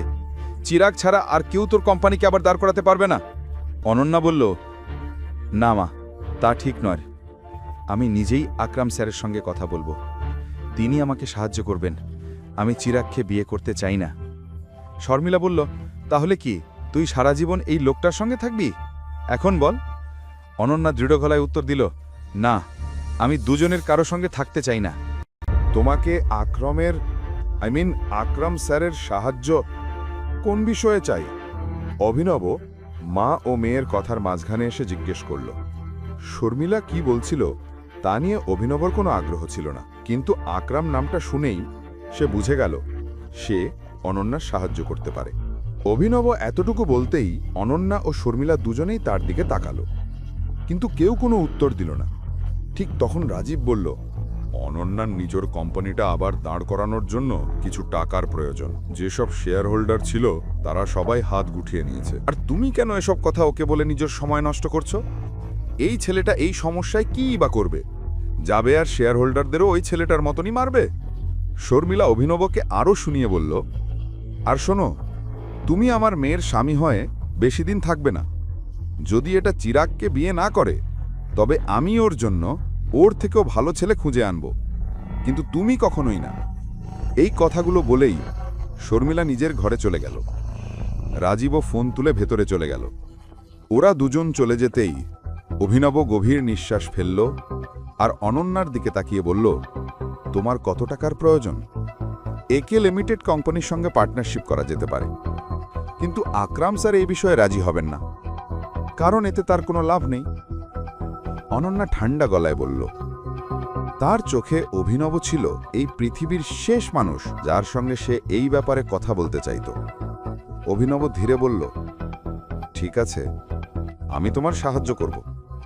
এ কথা শুনে অনন্যা তাকিয়ে বলল, তোমার সঙ্গে একটা জিনিস শেয়ার করব। I hate you. আর আজ তুমি যা করে এসেছো তারপরে আমি তোমাকে আরও ঘৃণা করি। যদি তুমি ভাবো সাহায্য নামের একটা ললিপপ আমার হাতে ধরিয়ে দিয়ে তুমি আমার চোখে ভালো হয়ে যাবে, তাহলে তুমি ভুল করছো। তুমি নিজের টাকায় একটা স্যুটও কিনতে পারো না, আমাকে কিভাবে সাহায্য করবে? তবু যদি তুমি সত্যিই আমাকে সাহায্য করতে চাও তাহলে অনুগ্রহ করে আমার জীবন থেকে এখনই চলে যাও। অনন্যা, আমার কথা শোনো, যদি আরেকবার আমার নাম নাও তবে আমি পুলিশ ডাকব। এ কথা বলে অনন্যা রাগে ফোন তুলে নিজের ঘরের দিকে চলে গেল। অভিনব বুঝতে পারছিল না কিভাবে অনন্যাকে বোঝাবে। সে গভীর শ্বাস নিল এবং সাহস করে তার পেছনে গেল। আমি মজা করছি না, তুমি যে সমস্যার সঙ্গে লড়ছ সেখানে আমি তোমাকে সাহায্য করতে পারি। এ কথা শুনে অনন্যা চিৎকার করে বলল, বাজে কথা বলা বন্ধ করো অভিনব, তুমি কিছুই করতে পারবে না। অনন্যা, বিশ্বাস করো, আমার একটা চাকরি আছে, আমি আকরাম স্যারের কোম্পানিতে ম্যানেজারের পদে কাজ করছি। অভিনব অবশেষে বলল। এ কথা শুনে অনন্যার হাসি পেয়ে গেল। সে বলল, তুমি কি মনে করো তোমার পজিশন স্থায়ী? আজ হয়তো আকরাম স্যার তোমার ওপর করুণা করছেন, কিন্তু কাল তিনি লাথি মেরে তোমাকে বের করে দিতে পারেন। তুমি আর তোমার মতো হাজার লোক তার কাছে কিছুই না, বুঝেছ? এই বলে অনন্যা ঘরে ঢুকে দরজা বন্ধ করে দিল। অভিনব আবার তার ঘরের বাইরে দাঁড়িয়ে রইল। ঠিক তখনই তার ফোনে একটা মেসেজ এলো। ওটা ছিল তার ক্লাসমেট হরিশের, যে হরিশ তার সঙ্গে ডেলিভারি কোম্পানিতে কাজ করত।